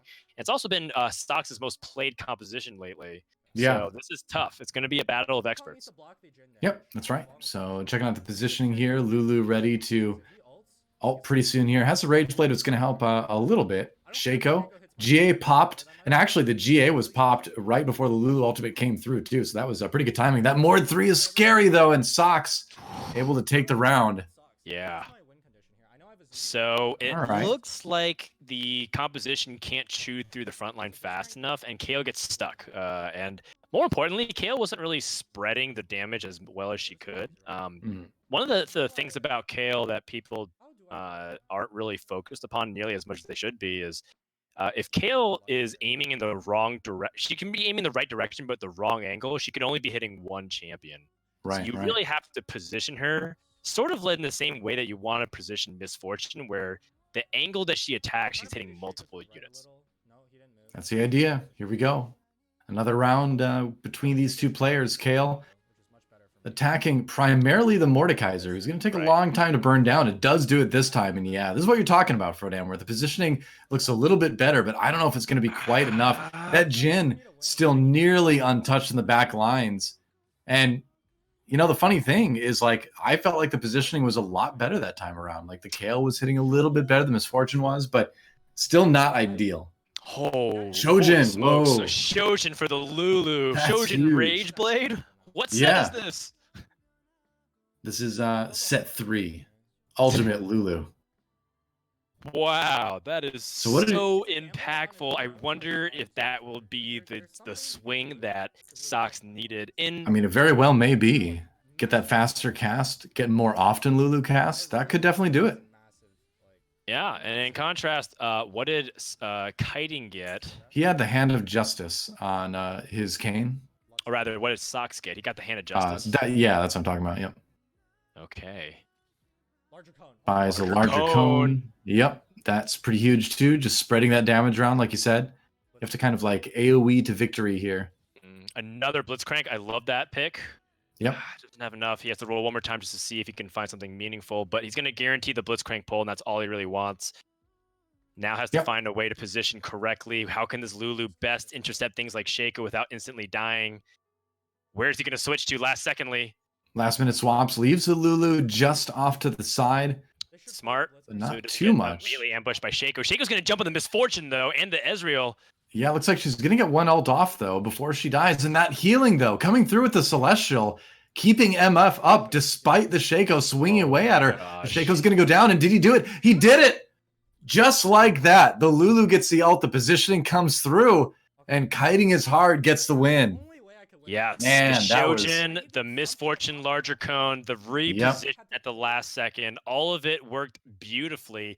And he had everything synergized together because Shaco, before he was able to get his ability off and deal just enough damage to maybe cut down things like Misfortune Ezreal, the Mana Reaver jumped in just in time. Meanwhile, the front line stalling for long enough. And with things like Zerot Portal, which is, by the way, probably the most underrated item right now out there in TFT, it stalls units like Jhin that's just wasting his big shot number 4 on things like this this inanimate object. So overall, really slightly well done animate object. Slightly inanimate object. And you know, I think Mismatchedsocks also played to his strengths there as well because everything was working out really well. And if he was able to put out a little bit more damage, he would have won. But in the end, I got to tip my cap because I think Kiting navigated that expertly and also got very fortunate when it mattered. Right. Let's take a look at the lobby scores and see where things end up after 2 games. Delicious Milk still on top with 15 points. Pretty good performances so far, despite not taking any first place. Kitingishard and Mismatchedsocks tied at 14 apiece. Tien with 13 off of that great round to finish. Meanwhile, it goes down from there. Dizek, Kurumx, ScottTheTeemo, and Becca rounding out the pack as our bottom 4, but still 2 games to go. 2 lobbies of opportunities to come back for them. Yeah, and you know, Becca looked great in week 1, which she was able to land 2 wins. She did kind of do a roller coaster first, last first type of dynamic, but tonight definitely off to a slow start along with ScottTheTeemo. So we'll see if she can bring it back because I think a lot of people are rooting for her. That's right. Well, she's got an extra moment to kind of catch her breath, get situated, because we're going to take a quick break. And when we come back, round number 3, we begin the second half of the day here at Giant Slayer Series. Don't go anywhere, guys. We'll be right back.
Welcome back to the Giant Slayer series, ladies and gentlemen. We're about to get started with our second half of the day. Doa and Frodan with you, and we'd like to shout out ggdoa. Thank you for sponsoring the tournament. If you type !GSS in the chat right now, you'll be given a link. And this link is valuable because it takes you to a place where you can find all of the POV streams for all the players in our lobby and the main stream that you're watching right now as well. So if you want to really keep track of a player and have them open on like a second monitor or something like that, !GSS will get you the link to do that. Very happy to have them on board.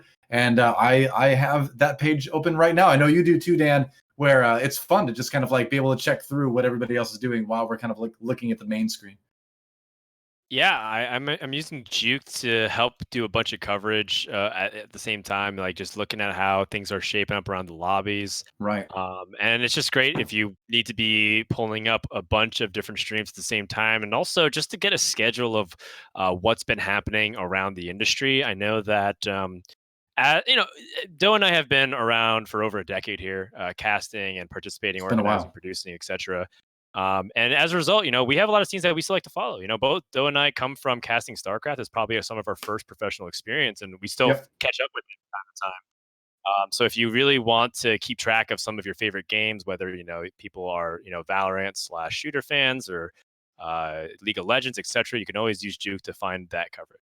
Yep, that's right. On that note, let's see how the coverage in the lobby is looking right now. Let's check how everybody's point spread is ending up. And as we said before going into the break right now, Delicious Milk, the mech infiltrator, the milk infiltrator player, the villain himself, still on top, but only by one. Kitingishard and Mismatchedsocks still threatening with just a point less at 14. Tien as well, close behind. And even players like Disik and Karam have a good chance in these next two games to maybe overtake the top players in here. ScottTheTeemo, Becca will have a lot of work to do if they want to catch up, but they can still definitely make top four. Yeah, I mean, there's always the meta within the tournament as well. So if you are Delicious Milk and Kiting and the players who are on top, are you going to play it safe and try to go for like a top 2, top 3 finish with a composition that people might not be playing, like you're trying to fight uncontested, or are you going to do the same thing? I think if you're Milk, you're probably most likely just going to play Mech Infiltrator. At this point, it's very clear. No one's Why stop now? Yeah. No one's going to contest him for number 1. And even though he hasn't been winning, he's been getting second both games, I believe. He lost to a Cybernetics player, and then he lost to a... second and a third, I think it is for him. Yeah. Yeah. I think so. Yeah. So, he hasn't really been able to get the wins, but I mean, top 2 every time will most likely win all the TFT tournaments out there. Very true. So, I mean, we saw Raditz take the very first day by getting 3 third places and 1 second place. So consistency is a valid strategy. We're going to start things off in our third lobby of the night from Kitingishard's view and see what he can put together. Yep. So with kiting, kiting really does like playing cybernetics and Kale for a while, but I mean, we all know kiting for his love for Star Guardian sorcerers in terms of at least the frequency of play. Right. He has also recently played a little bit of Void Brawlers, the squid composition, as people like to call it. Yeah, Perhaps pretty much. you've heard its term being thrown around as a 9 calamari. Yep. I think it's an appropriate name. I think it's way more fun than Brawler Void. I'll take the calamari comp. It's Sure. fun. So there is one aspect to this evening of games that I haven't mentioned yet, is that I was talking with Tien earlier today actually, and he told me he would win one of these lobbies with Star Guardians in my honor. So I'm waiting, Tien. Oh, see, that's Now's the funny time. because Mort was talking in chat about how he has a bet with some people about if Star Guardians would win tonight. So if Tien's trying to win, perhaps that would line up into that little bet that Mort's got going on. I'm curious. So you're saying it might not just be because of Tien's love for me as a caster, huh? That hurts. Well, I mean, it could be both. Why not both? Porque no los dos. Porque no los dos? Yeah, I'll take it. Always happy. Oh, we didn't even mention this yet. It is a medium legends lobby, by the way. 125 that HP. is right. Yep, and we talked about this a little bit earlier, but Dan, you can probably explain this one where you can play this one a little bit slower, can't you? Yeah, so for medium legends, everybody is guaranteed 125 life. So effectively, you just will live a lot longer than you usually do, because 25 life, based off the way player damage scales currently for the next 24 hours or so, is very low in the beginning. So you can afford to intentionally lose if you really want to lose streak, and still have 25 more life than you normally would have at that point, which is really big. So I like to think of it a little bit more abstractly. I think that 125 means that I will get around 25% more gold than I usually get. It's obviously not 1-to-1 because of the way, again, scaling works. Sure. But overall, I expect a lot more people to be hitting their 2-stars or even 3-star units.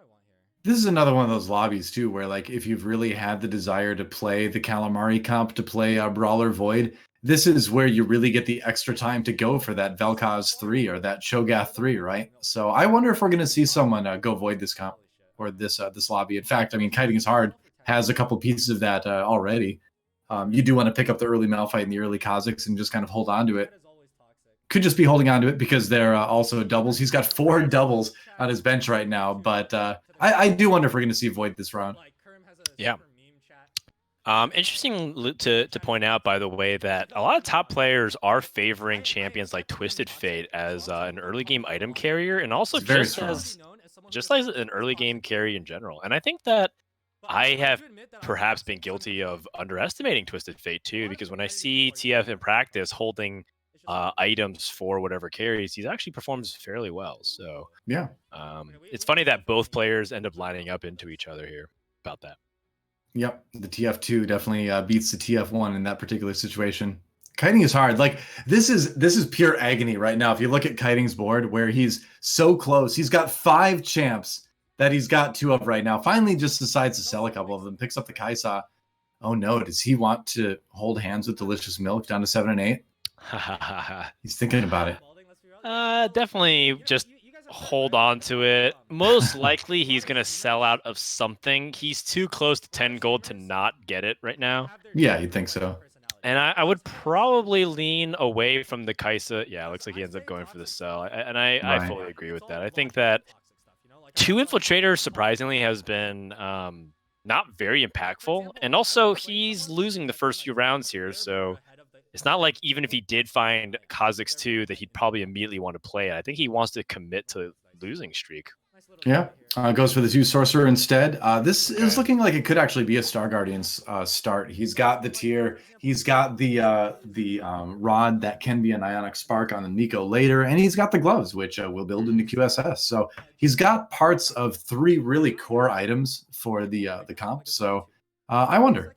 And you've also got TF, which is a great item carrier and sorcerer. So Yeah, and I'm actually even open to the idea of just playing Trap Claw. I think Trap Claw has grown a lot in popularity for the composition in For general sure. from a lot of carries, and we saw Socks perform well with that Jin carry featuring Trap Claw. Maybe we might see a little bit of that as well. So the point is that there's a lot of options at his disposal, and the most important thing is he keeps losing, so that way he can get first pick and get that second tier. Yep, that's huge. Can get one of the items you're looking for. Having a Poppy 2 and a Zoe 2 feels so good too if that's what you're really going for. But we'll see what item he's looking for on the carousel. Has some options. All right. There is a single tier. He's Yep, pinging the there it Shaco is. with the gloves to try to distract him. And Kurumx picks it up. Hey, I mean, the gloves are useful too. So I'm curious now. What does Karm have? I'm gonna. He's got Space Pirates up right now. Not really anything conclusive. The gloves are just very useful. I actually heard that gloves seem to be one of the more contested items on the carousel these days. Well, they Largely build because into people. a lot of good stuff now. Yeah, precisely. Yeah. Gloves with the we've mentioned a few times. Gloves with the cloak makes a Quicksilver. Gloves with another gloves makes these gloves, which is fantastic. Infinity Edge, Last Whisper, Trap Claw. I even see people using Shroud of Stillness very effectively from time to time as well. So I feel like, and also Hand of Justice, and I think I've covered every single item at this point. Yep, I think you pretty much have, but you've covered all the good ones, so that's the important thing. Shaco with the gloves, so he could just put thieves gloves on Shaco too. No, he's actually going to sell it. All right, so for right now, a little bit of a space pirate start with a Leona to soak the Blitzcrank hooks. Now moving her a little bit farther forward, but I wonder what we're going to see. He's got cybernetics as well, so he could drop some of the items onto that. Roll the early Vi, which he can utilize, but so far not taking advantage of the cybernetics buff yet. Yeah, he has a cybernetics core, which is important, but he wants to still keep this losing streak. So he's very much okay letting Becca beat him, Yep. which is probably not what Becca wants. Becca probably thought that she had a weak board as well, but when you play cybernetics with no items, you basically just play 3 1-star units with no synergy. Yeah, pretty much. Yeah. Goes for blasters now. Becca had a couple good items on her Ziggs, actually. So she had the Bramble Vest and she had the QSS. So I wonder what we're going to see from Becca a little bit later in this game, because those are just 2 items that can fit into basically infinity comps. I'm pretty sure Becca is going to be going for the Rebel reroll composition, which many people call the Bang Bros, because you're getting Yasuo and She had a couple Mastery, Yasuos, yeah. and you're tag teaming people together with those 3-star units and destroying everybody in their path. What do you think about that comp, though? Do you think it's as strong as people suspect? I think that the comp has very good matchups into certain compositions. Right. I think for one thing, it tends to, because you have things like Bramble Vest on Master Yi, he's a really good tank to handle things like Shaco really well. And also just Bramble Vest being very effective. And the second thing is Master Yi, because he's not really contested, but also has really good damage through his ability because he gets true damage. It's kind of similar to the set 2 composition where you do have Master E hyper carrying you in the late game. And I think what's important is to contrast that composition, the Rebel Bang Bros, with Protectors. And I think they both have similarities, but most importantly, Protectors doesn't have a lot of damage. It just kind of to out sustain you. Right. You just have to Versus, have a big Jin Zhao that never dies, basically. that Rebel Cop has a lot of damage. So I think that's probably the reason why I like it more than Protectors at the moment. Well, it's interesting because since the nerfs came in, you saw some people trying to build like a Jinx carry Rebels build where you just basically made Jinx like the core to it and added in like one more blaster at the end. But that didn't seem to really be working out that great. And now this Bang Bros comp like has popped up and has looked stronger. I'm not completely sold on it yet, but it's definitely got a place in the meta. How about that? Wow. Finds Are you kidding me? That's early Jin. Yeah. Early? You got to pick that up, right? No kidding. Right. I mean, That's the you can Last fit into Whisper, so many too. things. Yeah, you've got some Jin items on your bench. Yes. And if Mismatchedsocks was sitting next to him, he'd be yelling to jam that Trap Claw into Jin. Oh, absolutely. A glove and a belt makes that Trap Claw, and then that gives you the defensive ability to withstand a Blitzcrank pull. Yep. Then that means you can keep Jin all the way in the corner where he's going to do the most damage with the sniper buff. Gonna load some items onto Lucian for now. And building the Last Whisper and perhaps a Trap Claw. I do wonder if we are going to see a sniper build now. Oh, he's trying to time the Trap Claw. Yep. Okay. Redemption. Okay. Time to get that heal in the end instead. Big heal too. Oh, the Syndra. Uh-oh. Wait. You forgot about her one-shot capability. Oh, it's okay. It's okay. It's okay. Yep. He's on a 6-game losing streak. Oh, yeah. Wow. He's got another belt too, so he can still make a Trap Claw. Definitely really interesting. In the meantime, we'll catch up with Kurumx later on as he is loose streaking. But for now, we're going to focus a little bit more on the reroll Rebel composition. Right. Another thing that I feel like the Rebel reroll composition does fairly well into is Cybernetics, largely because Cybernetics is a very melee-heavy composition, with the exception of Lucian and Misfortune. And Yi will handle all the melee, and Yasuo will handle the Misfortune and the Lucian. I kind of wonder what the damage changes are going to do to this comp, because it is, you know, as the title implies, another reroll comp, right? Where you do need to be sort of like slow rolling through levels, but where you do it a bit earlier than some of the other ones. I wonder if it's going to be able to survive that change.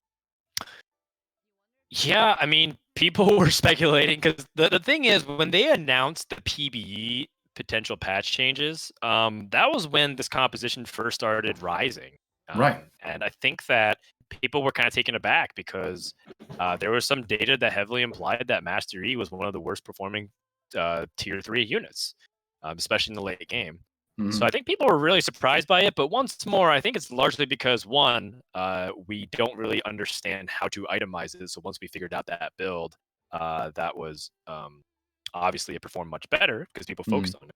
But two, it's perhaps that people just aren't exploring other aspects of the metagame because, you know, when it's a competitive game like TFT and people really want to rank up, they really want to try what's proven as opposed to theory crafted builds that DOA will inevitably make the metagame.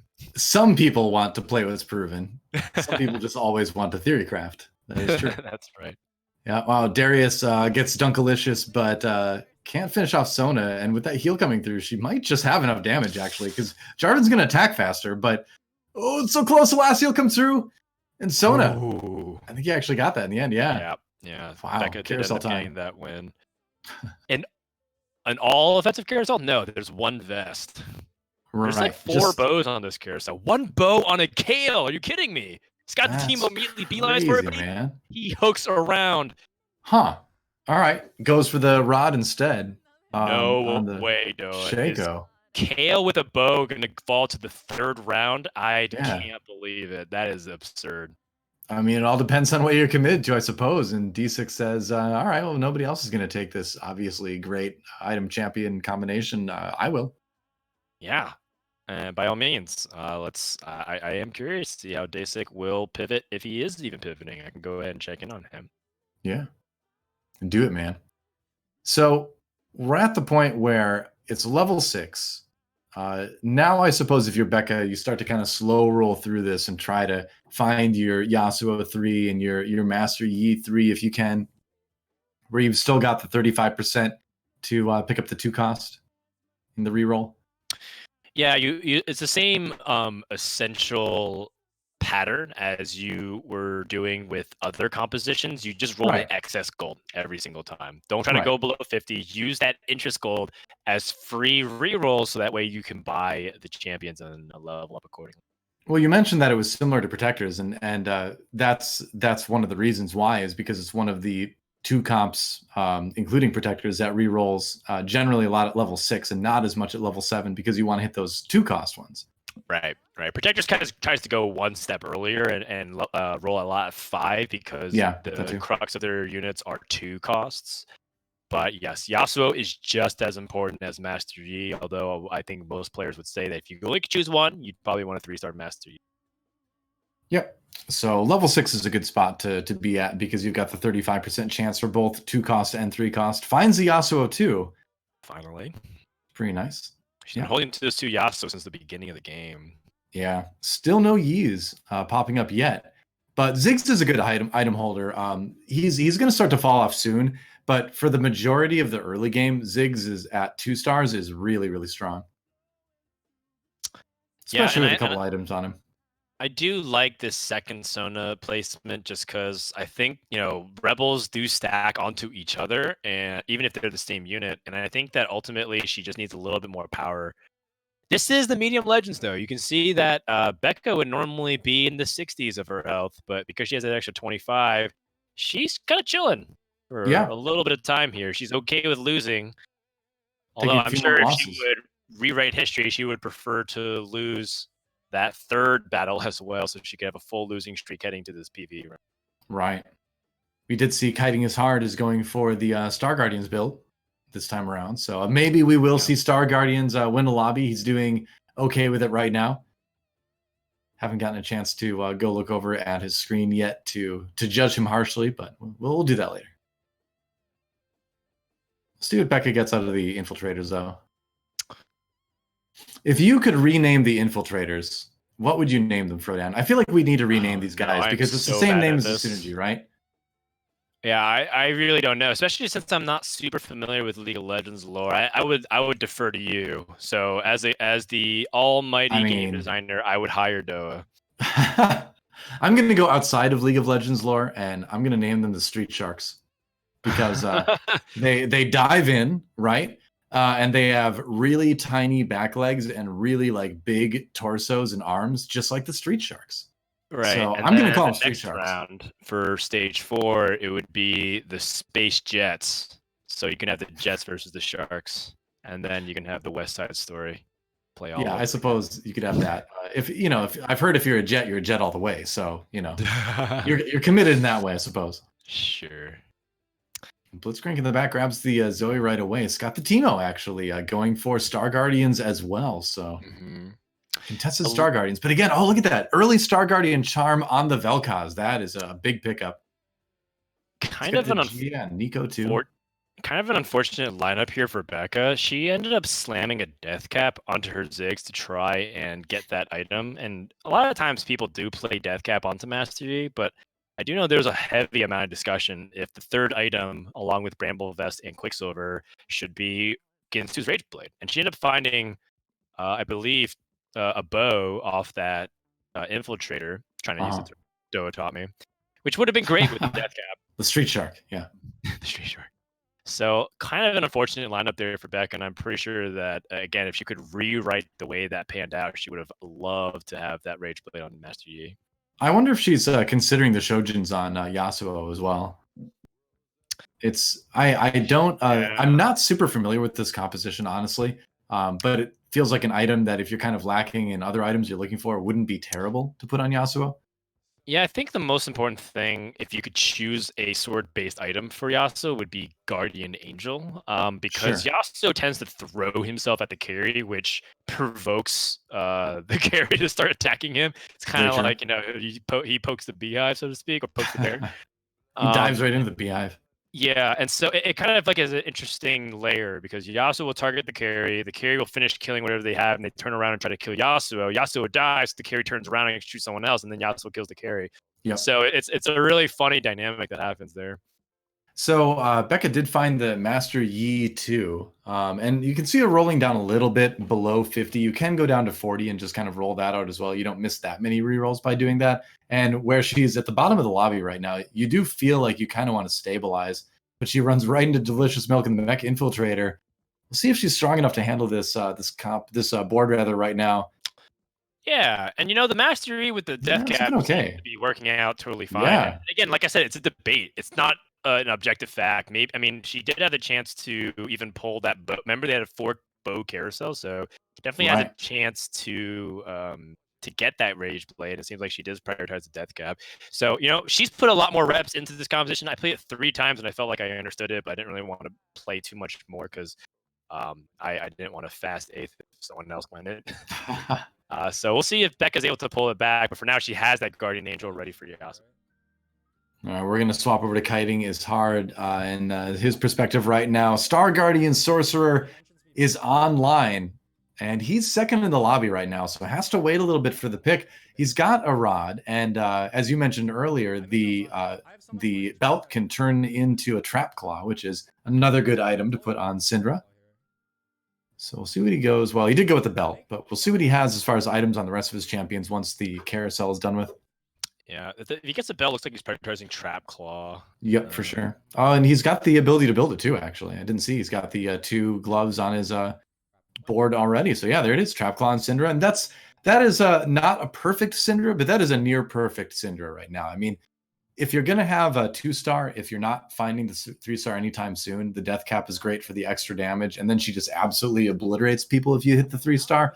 And, 3 tiers is nice. But you and I were actually talking about this just the other day, that I don't feel like the instant cast is absolutely necessary with this comp. So you do see just the 1 Seraphs as well with the death cap, not opting for 3 tiers on Syndra for the instant cast for the next 12 hours until the patch hits anyway. Yeah, it's great to have that instant cast, but there's multiple ways to skin this. And I think that skin the what, most Frodan? Important thing. What do you want to skin? That's kind of making me a little bit afraid. I'm gonna lock my doors tonight. Who knows what Frodan is out skinning? There's many ways to skin this street shark, as the saying goes. Say there's many ways to skin this Yordle. Now, that's just me. Depends on the Yordle.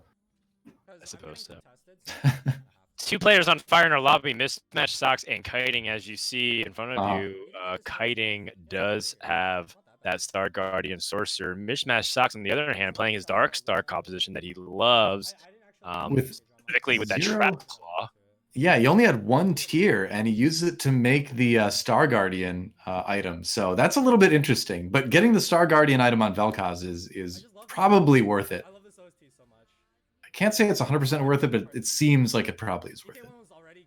So going up against Becca right now is Kiting is hard, and this is one of the reasons why I do kind of have some questions about the this comp, the Rebels reroll comp, is that for one thing for sure, Star Guardians just like eats it for breakfast. It's generally not even close when these 2 comps run into each other. Not even cool. Yeah, it's totally not cool. The one way you can fight it is if you find Master Yi and Yasuo to 3-star, you could often try to level and play 4 Mystics, because Sona is a really big part of the composition as well. You can do that sometimes. And that does make a difference. A good Star Guardians comp is going to be probably running an Ionic Spark on Nico, so that does negate a lot of the benefit that 4 Mystic gives you. But you got to do something, right, if you're running into it. So it's not the worst. I think, honestly, like, a Master Yi with Dragon's Fang scares me the most if I'm running into that comp. Like a 3-star Master Yi Dragon's Fang. Yeah, more gloves, but also another tier. That bow might actually, it might be the third best option behind a sword and another vest here for Kiting. Right. Kiting really wanted a sword out of that as well, because he wanted the GA for Nico, settling for a Titan's Resolve as well. Nico generally dies a little bit too fast, even at 3-star, to really make that much use of it, if that's the only item you put on her. I like this, though. Just putting in the Vel'Koz, slamming the Thieves' Gloves on it, gets the Shojin right away. That's not bad. So the benefit of having the Star Guardian Bangle is that you get to go up to 6 Sorcerer really easy at a level 8 with this build. Clash of the Titans too. The top 2 compositions going against each other. Jhin has free reign to try to shoot people, but the Shaco doing a ton of work. Lux gets a stun, but she is facing the 2 carries of this Darkstar composition, and Mismatchedsocks gets the last laugh. Yep, that's something you're going to lose to until you hit Syndra 3, basically. Sometimes Nico 3 helps, but Syndra 3 is really where you start being able to fight those Darkstar comps, because you can start one-shotting all their carries. Yeah, and one thing that I really appreciate about the Star Guardian Bangle is the ability to get the 6 Sorcerer, because usually you have to wait till level 9, and because we got a brief look at ScottTheTeemo, who was for some reason holding a bunch of Star Guardian Sorcerers and not able to really do much with it. Playing the denial game. He's not going to be able to get to 3-star Syndra anytime soon. So I think going for the 6 Sorcerer makes sense there. Yeah, for sure. If you have the Bangle opportunity, it's really good. The damage boost is pretty huge. Totally. Yep. That is a So on scary board with Irelia. Socks now, yeah, and that Aurelia is definitely Oh, causing havoc. jeez.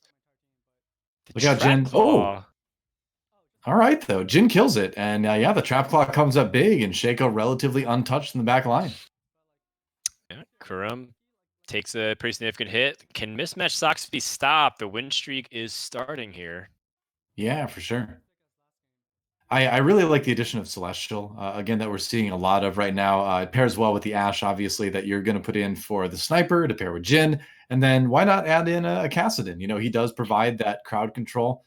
And you can see he's keeping him kind of towards the back there. But more importantly, it gives your team Celestial. And when you're looking at a Bloodthirster on the Shaco, and you're looking at Jin hitting everybody pretty quickly with the Runins and the Last Whisper, like that's a lot of healing that your team is going to get out of that two-person synergy.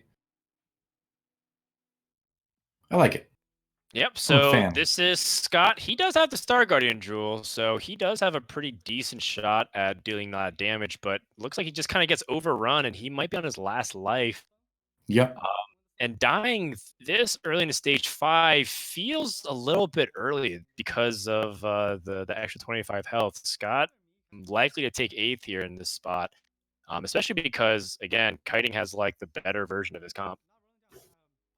Yeah, it looks like we're going to switch to ScottTheTeemo mismatch socks. The quality is not quite as good as we would hope for. Yeah. So ScottTheTeemo on the carousel right now. Yep. Finds a Quicksilver. Might be useful to place onto whoever else he places as his carry priority. Didn't seem like he had a lot going on, but he did have an RE3, so it seemed very reasonable Yep. to try to take some more mana-based items, but there wasn't many given on the carousel. So yeah, he's got the RE3, but I want to get another look at those items. See what he's got. Good items on Nico. The Luden's at least is a tier on Syndra, but it's all about this Vel'Koz right here. That's got to be where the damage comes from. And it will do a lot of damage, but as we saw earlier, this comp in this way just doesn't beat those individual way backline carries like the Jin or the Kale. It's very difficult. Shaco at least comes to you, but the other ones that hang way back, not going to get hit by the Vel'Koz, and Vel'Koz is going to die as he walks forward in the end anyway. Yeah, Oh, man, Vel'Koz the Aurelia. instantly destroyed by an infiltrated Aurelia, and even though she gets stunned temporarily, Scott bombs out here in 8th place. That is rough, man. He's dead, and you know, the nice thing for kiting is hard, I suppose. That does free up a lot of those Star Guardians, so he can start building towards those 3s now. We're going to go over to Kurum's point of view here to check out what he's been up to. He is working on the 6th cybernetic comp, found the Echo. He's going to front the Echo 2, actually. He's got Misfortune too, which also is a really impactful thing. However, you have to start itemizing her. There's a large belief within cybernetics players that one of the things that helps you catapult into a top 2, potentially even winning, is either Irelia gets to 3-star status, or you're able to get Misfortune with like the ideal items. Right. Lucian with the red buff gets Zephyr a little bit there. Isn't the worst thing ever. Vi gets into the back line on the opposing MF, and she gets the ult anyway. Heals right back up again, but doesn't seem to matter too much because this Aurelia looks pretty untouchable. In fact, most of Kurum's team looks untouchable right now. Yeah. I also want to call out the importance of redemption, which is starting to become more prevalent in these cybernetics builds. If you look at Salvi, who's one of the streamers I'm watching the most these days, it seems like he plays redemption every single game possible, and he likes to put it on. Well, he likes to put on Fiora because she is, I believe, the most vulnerable cybernetic, even after the 6 cybernetic buff. So she tends to be like, you know, air quote, the weak link, even though you need her. Putting it on Vi is totally viable as well. Because her having a tier-based item helps her ults a lot quicker, and I think that's very crucial because Vi's ability reminds me a lot of Nautilus from the previous set, and it's very important far corner impact ability that also happens to pop a bunch of people on the way. So yeah, if your Vi positioning is good, it can really mess up the backline carries. as long as you can, because you can semi-target it, right? So it's something that you can almost use like a reverse Zephyr in a way. Yeah, and to be fair, also I was also in set 1 now that I think about it, so it makes sense. But the idea is that I really like how balanced the composition is. However, that being said, even though Kurum's on a win streak, is this like a top 1 composition? Maybe, maybe not. It feels like it might end up just kind of getting a top 3 because I look at Delicious Milk hitting his 3 stars. I look at Mismatchedsocks if he's able to get his Jin comp fully powered up. But for now, Kurum's doing great, and his Irelia items are fantastic. Yeah. And he's starting to snowball, so perhaps he can carry this momentum all the way to an actual top 1 finish. I'm kind of in love with these Aurelia items, actually, man. The combination of Last Whisper and Bloodthirster is super strong. There's that. He does have the QSS too to prevent the CC. I think the only other thing that you may want to substitute for one of those is the item that's on the opposing Aurelia, which is the Infiltrator's Claws.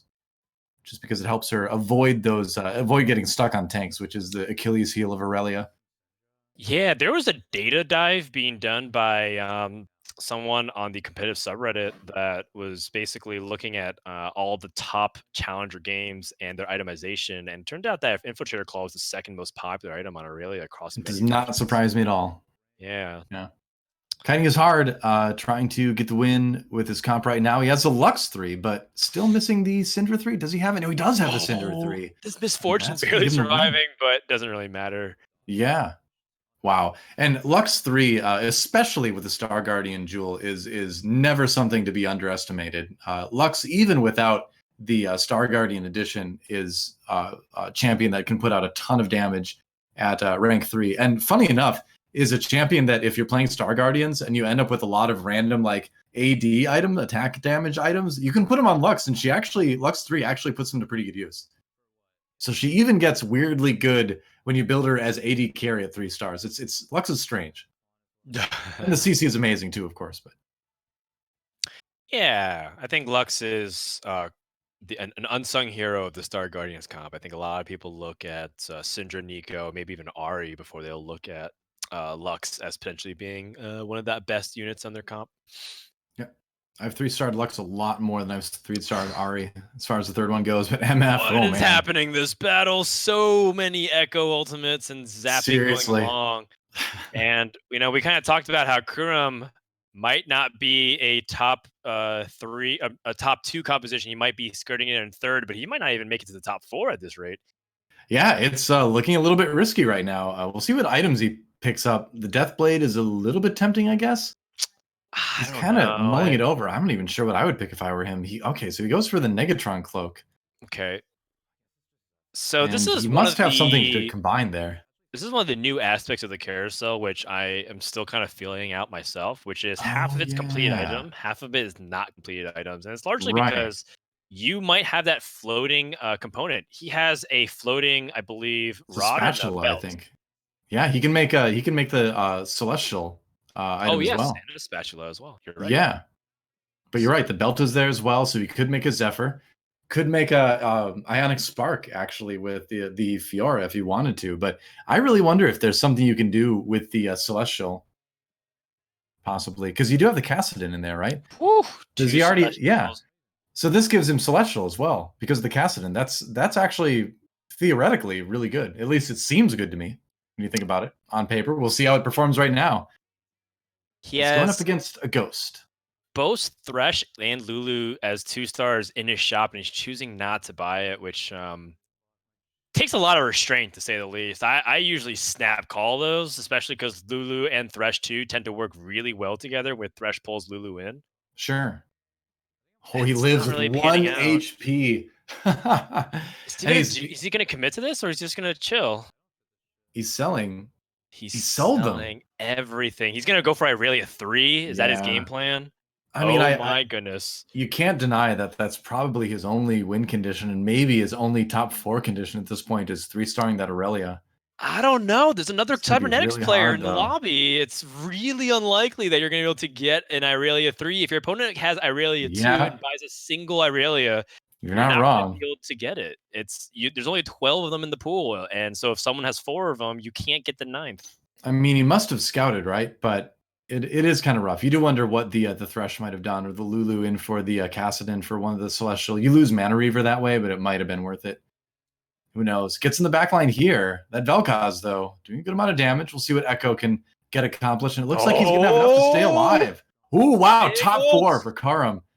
Nice. The last second. Oh, and poor Kiting. Him and Scott were contesting each other in both end bottom 4. Mismatchedsocks survives by 1 HP. Milk looking to clean up everybody here. He is in the lead, I guess you could say, by a little bit. He is basically, he's 40 health higher than the other 3 people in the lobby combined. Let's go over to Delicious Milk's perspective here and check out exactly what's going on over there. I think we can tell. I think we've seen this song and dance before, but it's it's always fun when it goes off like this. Pretty amazing items on everything right now. Lacks the demo spat on Kaisa, but has great items regardless. Mech is good. Shaco is stacked. GA, and this is going to be a rare instance where you might see a level 9 mech infiltrator. He's going. That's exactly what you're seeing. You've got the well, I mean level 9, but he also does have the gold mech too. He found the Fizz 3.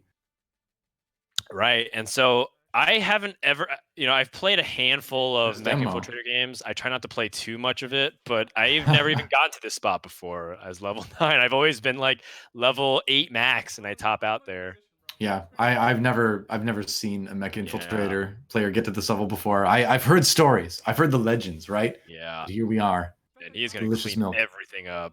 Oh, 5,000 damage with that gold mech ult. Jesus, and 30k. Allow me to introduce your lobby winner, Delicious Milk. It's a foregone conclusion at this point. Whoa, hey, Kurumx sneaks into a top 2 at 1 HP. So that's solid. Every little bit helps. And finally, the icing on the cake. 2 gangplanks were found, 1 through Nico, 1 through the shop, and Kurumx sells everything. Oh, that's it. He concedes. The honorable Sudoku. I'm never beating Annie 3, Rumble 3, Fizz 3. Yep. Kaisa 3. He really stands alone. His little legend saluting. He doesn't even have enough space on his bench for his items are piling on top of each other. Well, there it is. Yep. It really is sold. And Delicious Milk takes a totally dominating win with Mech Infiltrator. The golden mech with basically perfect items shows up in lobby number 3. And yeah, well, that's terrifying. What else can you say? That is a horror show, and Delicious Milk is more than happy to pilot it. Yeah, and I am so surprised and yet unsurprised about what's happening here. Unsurprised that Mech Infiltrator is doing well, but surprised that really, truly nobody wants to contest Milk whatsoever for this composition. And as long as no one's contesting him, it will perform really well. It's what they say. Like agreed with everybody for them to not play it. They used to say, the phrase is very popular. If it's not broke, don't fix it. But now the phrase is, if it's broke, play it. And that is what Delicious Milk has been doing all night. And that's going to bring him to the top of the lobby after 3 rounds. I believe that's a 25 on the top there. Mismatched Socks behind him at 21. And then Tien at 19, holding strong in 3rd place. Becca moves up a little bit, 7th place for her. And this lobby still could get shaken up a little bit, but the top 4 are looking pretty solid right now. Yeah, and quite candidly, even if Milk takes a very quick 8th place, he's still in a pretty good position to finish within the top of the standings here. It would take a catastrophic series of events for Milk to not finish in the top 2 at least.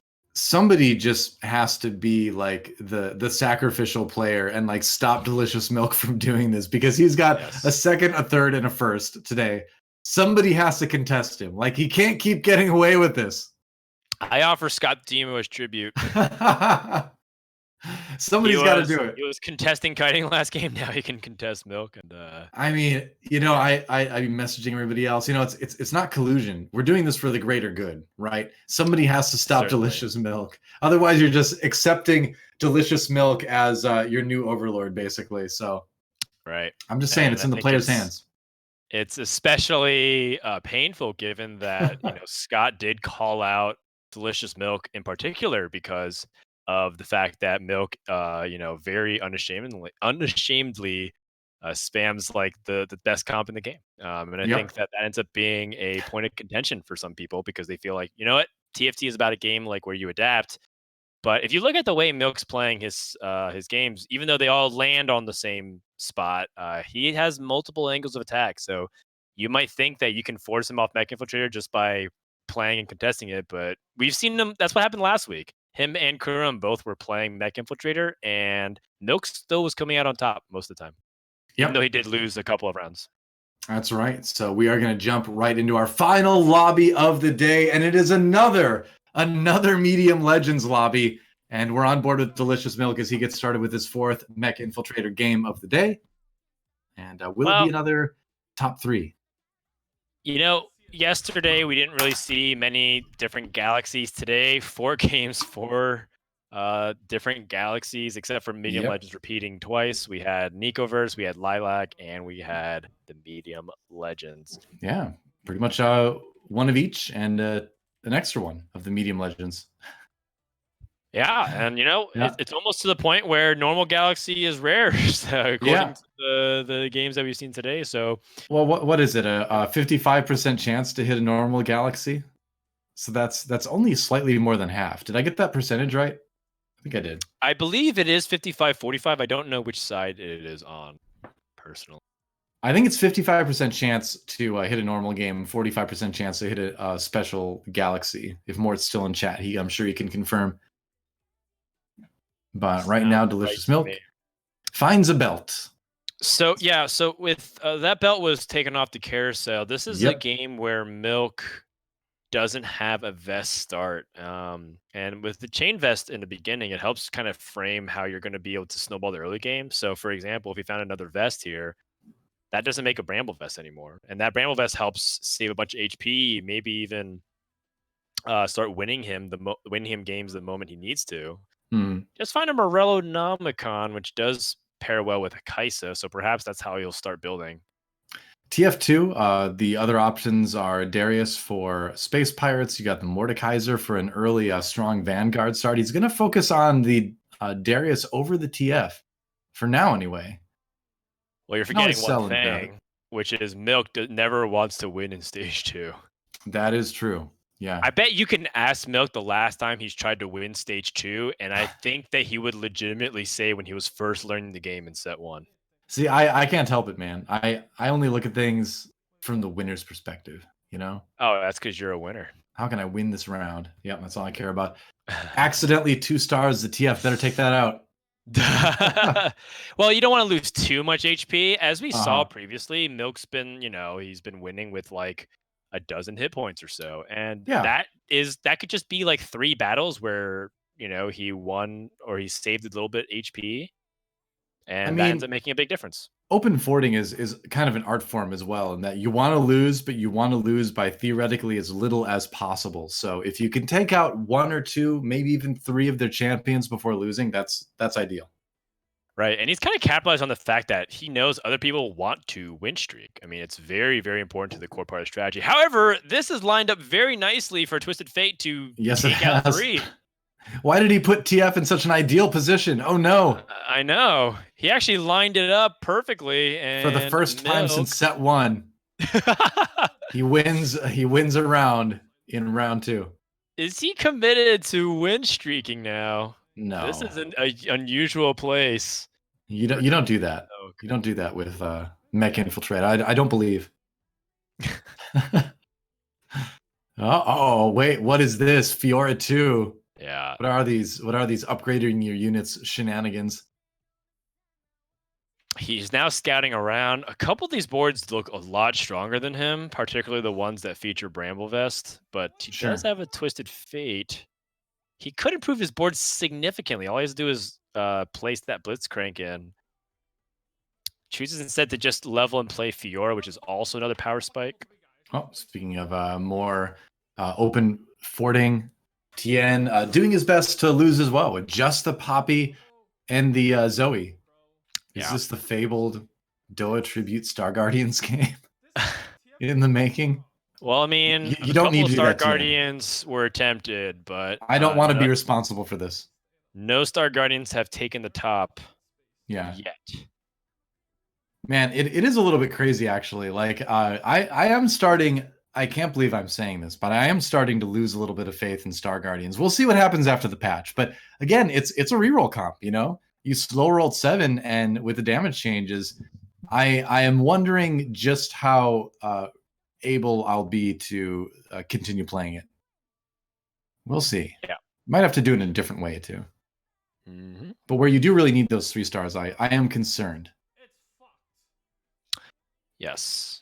I am extremely curious how this game's going to pan out, because if Milk can still get the items, by all means, save the HP. And he is racking up some gold here by getting this win streak and by hitting 10. Let's see how this continues to pan out. In the meantime, we're entering our second carousel on this medium legend, so let's see how everyone else is going to be approaching it. Yep. Now, the question is, will ScottTheTeemo go mech? Nope, doesn't look like it. Not yet, anyway. ScottTheTeemo does grab a vest, both chain vests taken away early on. So it is getting a little bit difficult to find those mech items, isn't it? Yeah, and there's again many ways that you can itemize the mech. It's just agreed upon that Bramble Vest, Titan's Resolve, and Quicksilver are the ideal items in the overall meta, but there's also a couple of different ways you can choose to go about this. And also, as much as we're talking about Milk playing Mech Infiltrator basically as the only composition that he's open to, he still has like things like Morel Namicon, and he has like belt, or sorry, this cloak and this bow. So he's still open to a few different compositions, but he is picking up Mech Infiltrator pieces. So I'm sure he's going to try to transition into it. Yeah. Taking a look at ScottTheTeemo's board right now, has the Beefy Graves for the Blaster, a Space Pirate opening.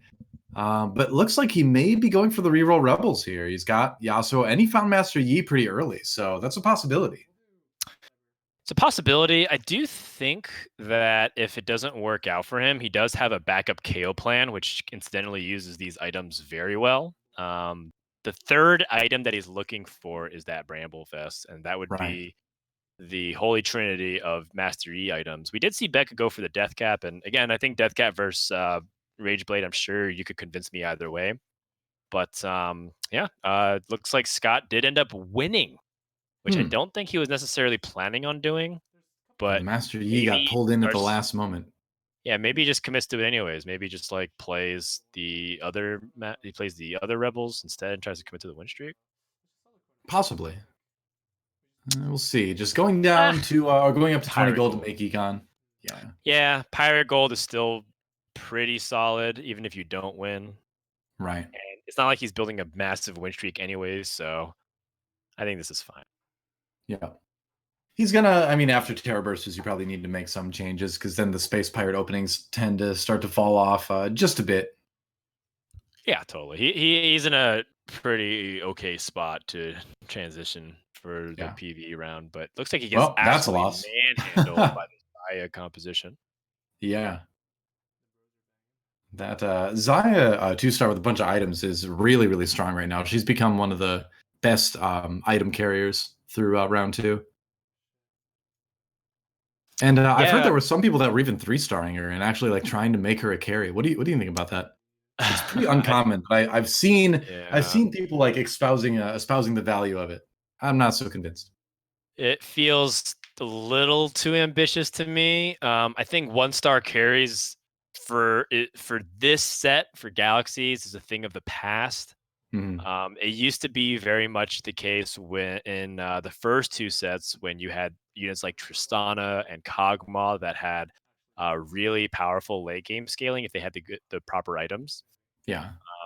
Not really the case in Galaxies. But the 2 costs, they scale pretty decently late game, especially if you're able to get the right items on them. Right. So items come through, and he still is looking for that Bramble Vest. Did not find his second Chain Vest. Looks like he's going to put in the units anyway, though. Time to make the swap. And it is like we're saying, like that little pirate start does fall off pretty hard after Terror Bursters in a lot of cases, unless you have like a powered up 2-star Darius or you high roll into a Jace early on. See how this goes, though. Yeah, I think that Scott probably won't win any battles for a while. I mean, this composition he outnumbers, so maybe he wins through sheer force. Could be. But he's got all 1-star units. Yep. Then again, so does the opponent outside that Fiora, so ends up getting the win there. We're still kind of in that time where everyone's just kind of ramping up in their power. And the most important thing in Scott's mind is hitting 50 gold, because then he can just keep re-rolling and get to that Yasuo. And so he's there now. So here's a point where you can really start re-rolling and trying to find the units you're looking for. But we're going to move it over to Kitingishard, who's right now sitting on 4 Celestial, 2 Protector, 2 Sniper. That's fun. So he has a really good baseline Kale composition. Right, and for now he's still using that Xayah carry that's just buoyed by the 4 Celestial healing. It's pretty cool. I like this. I mean, she's going to attack like ridiculously fast too. Yes, absolutely. Especially the longer the battle goes. The 4 Celestial buff, I think, is surprisingly effective. I think Celestial at all levels 2, 4, and 6 are very good for the composition for most compositions. I just think 6 Celestials is kind of a meme because it's too much defense and not enough offense. Right. It doesn't matter if you're healing for all that if you're just like not doing any damage on the other side of it. Right. And so found a Mordekaiser 2, which is very effective to tank and frontline. That's pretty great for his Vanguard comp, and right away he jumps up to 2 Vanguard, 2 Celestial, drops in the Mordekaiser for that stronger front line. And you can probably ditch the Protectors at this point. Just holding out the Jin Zhao for a possible Jin Zhao 2. Perhaps. Yeah, maybe not actually. Yeah.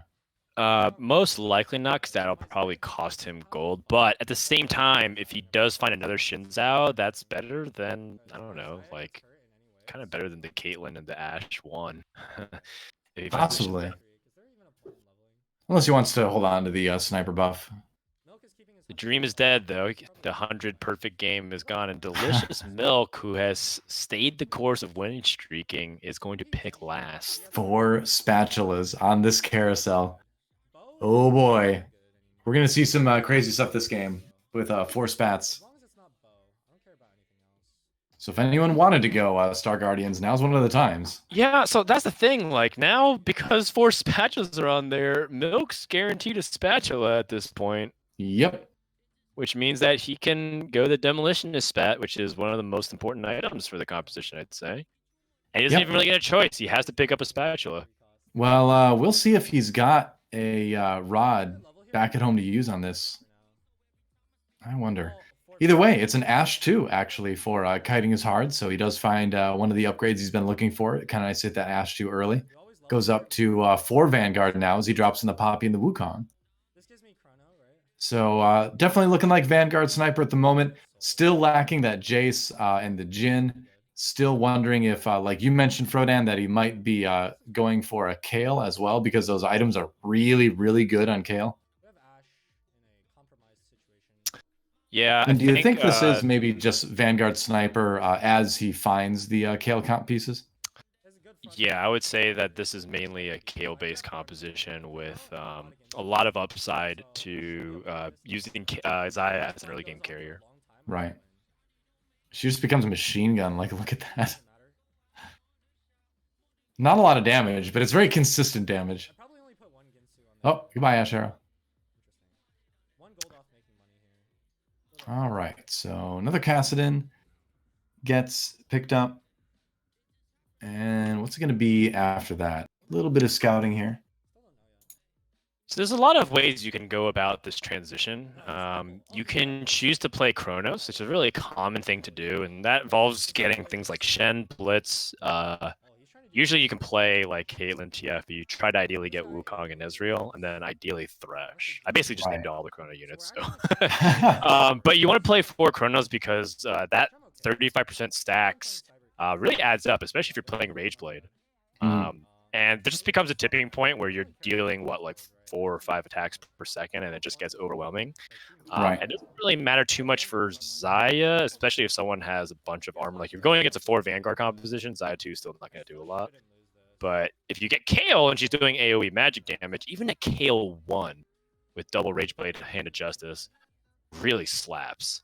So and at level 7, like now's the time to find it. Exactly. The moment Kiting finds a Kayle, his composition will really start to fire on all cylinders. Probably. Meanwhile, Delicious Milk, going Mech Infiltrator, still has not lost a single HP yet, actually. Right. He's from a winning position as well.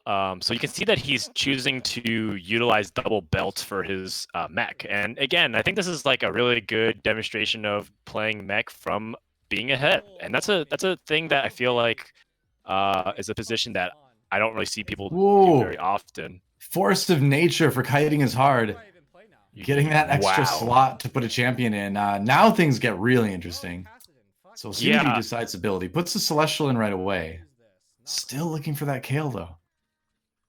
So this is extremely exciting if you are a Kayle player, because if you've played a lot of Kayle compositions, you understand one thing is that you often have to choose trade-offs. You have to say, do I want to get the 4 Chrono, but then do I get to play Celestial, and do I get to play like Valkyrie and Mana Reaver and all these other things? And often what you see is players in between rounds switching in different champions in and out, especially if they have Thresh, they can pull them into the bench. But the synergies are constantly rotating because they're trying to evaluate what they need during the state of the game. That extra force of nature might make him not have to choose. Oh, yeah, you can just put a lot of stuff in now. But like you were saying, you see a lot of the similar things when you play Cybernetics as well, where you have these like little kind of half synergies to sort of consider, like the Mana Reaver, like 2 Celestial, all that kind of stuff. Yes. But he is in pretty great shape, even for not having found the Kayle yet. It's got to feel pretty good to have the access to 8 slots already and be in second place. He's got so much HP to burn if he needs to take a little bit of time, like roll down and then rebuild his economy kind of thing. Totally, and that's the thing about the medium legends. We saw Fizz 3 on top of everything else that previous game. It makes total sense that you can once again try to amass your ultimate army. Pretty much. Wow, Wukong just spinning the wind through everything. And I'm actually really kind of surprised by...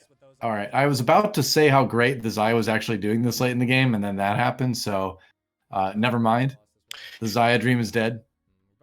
Xayah's already been kind of overperforming. I feel like Kiting's been waiting for Kayle for so long. What? 3 Jins. Okay. All right, level 9 and just a free Jin too. That happens sometimes, I guess. Okay. Sure.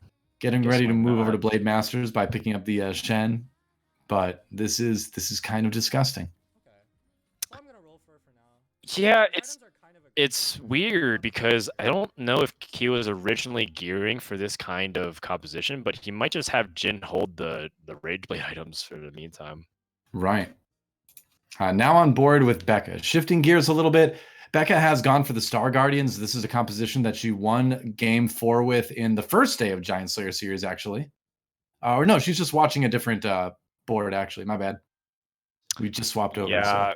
So. Becca on a win streak finally. Vanguard Chrono. Well, until then, you ruined it. I did ruin it, but most importantly, let's kind of talk about her transition here. Looks like she was playing the Vanguard build, and she's looking for the 3 units that Kiting picked up. A lot of times, 4 Vanguard likes to transition into Jin as the carry. Very true. And we already know there's 3 Jins taken out of the pool already. Yeah, and if the key behind the Vanguard carry build is that you want to get 3-star versions of Jace and ideally the other Vanguards as well. Like Mordekaiser tends to be a 3-star unit as well. And then you can kind of just like outfit Jin with whatever items that you get because the Vanguards are so meaty and tanky that Jin will just pretty much have all the time in the world to kill everybody. Yep.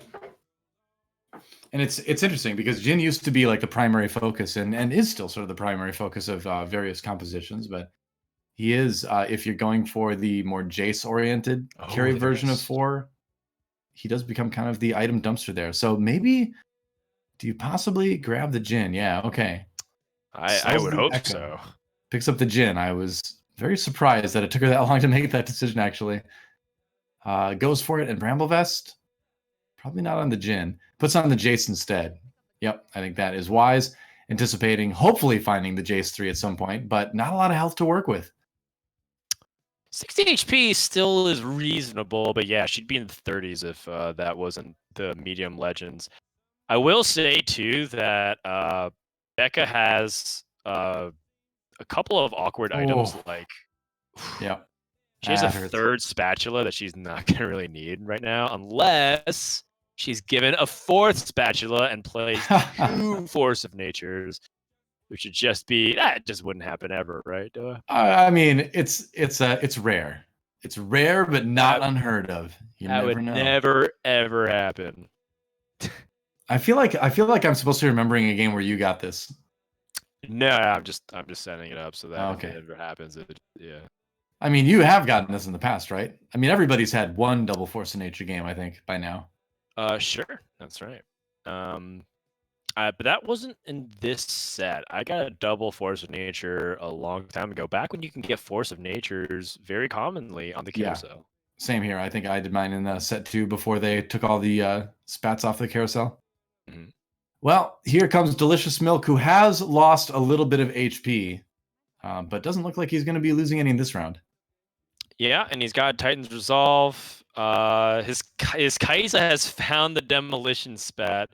No Some surprise. way, somehow, Delicious Milk always finding a way with the Mech Infiltrator, putting pressure on Becca, who's very quickly running out of time. But she still has that the Infiltrators, the Raptors rather.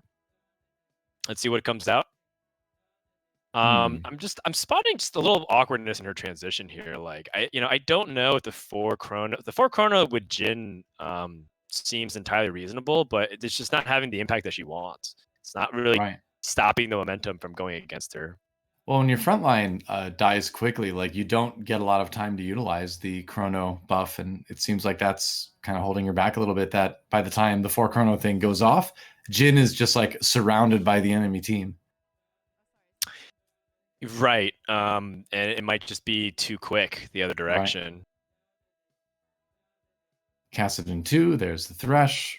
What else? What other options are there here? Maybe a Mordekaiser 3. She picks up the second Mordekaiser 2, so there's a chance. Getting pretty close, actually, to Mord 3. Yep. Very close to Mord 3. 1 away now. Sells the KO. Do you keep rolling here? Yeah, you got to go for the Mord 3. You really, really need it at this point. Jace. There's a Jace in there, too. Yeah, you're right. Decision paralysis. She wants to go to 6 Darkstar, but there's like all this stuff she has to manage, and her bench being a limiting factor. Not to mention that she hasn't been using her items. Yeah. This is not going well for Becca right here. She is kind of collapsing at the finish line. Yep. Sell the Kassadin. Buy the Jace. No. Well, it's tricky. She saw the Ashe sitting there as well. There's the Lux 2. Okay, so she has 1, 2, 3, 4, 5, 6 Darkstars. You can actually transition directly into it right now. Yeah, she's definitely not doing the Vanguard build anymore. And now there's a Jin, another Jin. Yes. So if you're gonna make the transition, seems like now's the time. There's a Wukong too, but do you really buy it? All right. I think she's looking for any kind of power spec that she can get. Wukong 2 buys her a little bit of time because she still has 4 Vanguards. True. Again, still would love to see some item usage. I do understand that right now there doesn't seem like there's many good items, but even slamming like Locket just to buy a little bit more time, I think might be reasonable. Right. Locket or Frozen Heart possibly, or something. But Oh, and just to Becca, add insult to injury, Kiting has all those gens that he pivoted towards because he found those gens. oh, you're right. I really thought Maybe. Kiting was setting up for a KO composition, but ends up going for a Jin comp. I mean, he had all the KL items, so it was kind of interesting that he went with the Jin anyway. I think it's because of that really fast Jin 2 that we saw him find. Right. Just basically the free Jin 2 at level 9. He's been level 9 for a long time now. There's the Shaco 2. So it seems like maybe now's the time to switch into 6 Dark Star, and that's exactly what Becca's done. Yep, and that force nature ends up letting her insert things like this Wukong. Yeah. I like it. Choose again a little bit slow on the gun, but doesn't get the mana ramp by having the tier and the vest go on to give her extra mana. But looks like she's got it because the most important thing was the power spike on the Jin, and the fact that she got 6 Darkstar and finally on the verge of eliminating Kurumx too, who has kind of had high highs and low lows of this day so far. Right, Kurumx with 4 HP now as the twilight of Lobby 4 begins here. But man, look at Delicious Milk, still over 100 HP. It's disgusting. What's Becca going to go for here? Looks like she wants to Trap Claw probably? No? She needs something to make Jin a little bit better. Trap Claw is a very good defensive item. I think she wanted the QSS, but had to settle for Trap Claw. Yeah, I'm actually starting to believe that Trap Claw might be better than QSS in certain situations too. Largely I think it depends on the lobby, but yeah. You're right. It's because I think it's lobby dependent is basically where I've landed on that conclusion. Which do you think is overall better, in your opinion? QSS to Trap Claw? Because that has been like probably one of the biggest debates right now is of the 3 big defensive items, GA, Trap Claw, and the other one, QSS, which one's the best overall? But forget GA for a second. And Trap I would Claw, say that QSS. Trap Claw is rising in importance because of Irelia, and it's a little bit interesting because Jin doesn't have mana technically. He has shots, and once he hits 4, he just like hits this crazy amount of power spike. Right. But I believe Irelia still can target him. I don't know if I've ever seen official Riot confirmation that's the case from Mort, perhaps, but I do believe she could dive it. And it might be a relevant situation against the Cybernetics, which are really popular. So I do think Trap Claw is completely viable and sometimes even good because people like to jump on the Jin, and then if he gets stunned, it gives Jim just a little bit extra breathing room. The Celestial damage hopefully can pull her in. It is 10,000 crit at the end, and yeah, the Celestial healing really kind of did help win that. There's Zamord 3 and the Ash 2, so 2 pretty nice upgrades for Becca as well. That's really big. All right, she's still in it. Yeah, and I would almost basically say that you might want to consider finding an exit plan for this Wukong and putting those items onto Mordekaiser because it scales really well with it. It looks like that's exactly what she's doing. Yep, Becca thinks the same thing, and I agree, man. Mordekaiser is going to be able to put way more use into those 3 items than the Wukong would.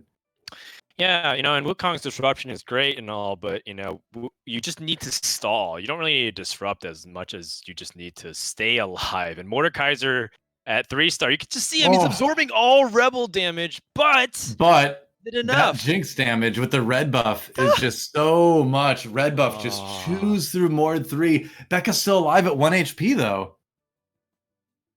So and there's a chance. Scott takes the loss. Kurumx wins. Becca trying to fight out of the bottom 2. Yeah.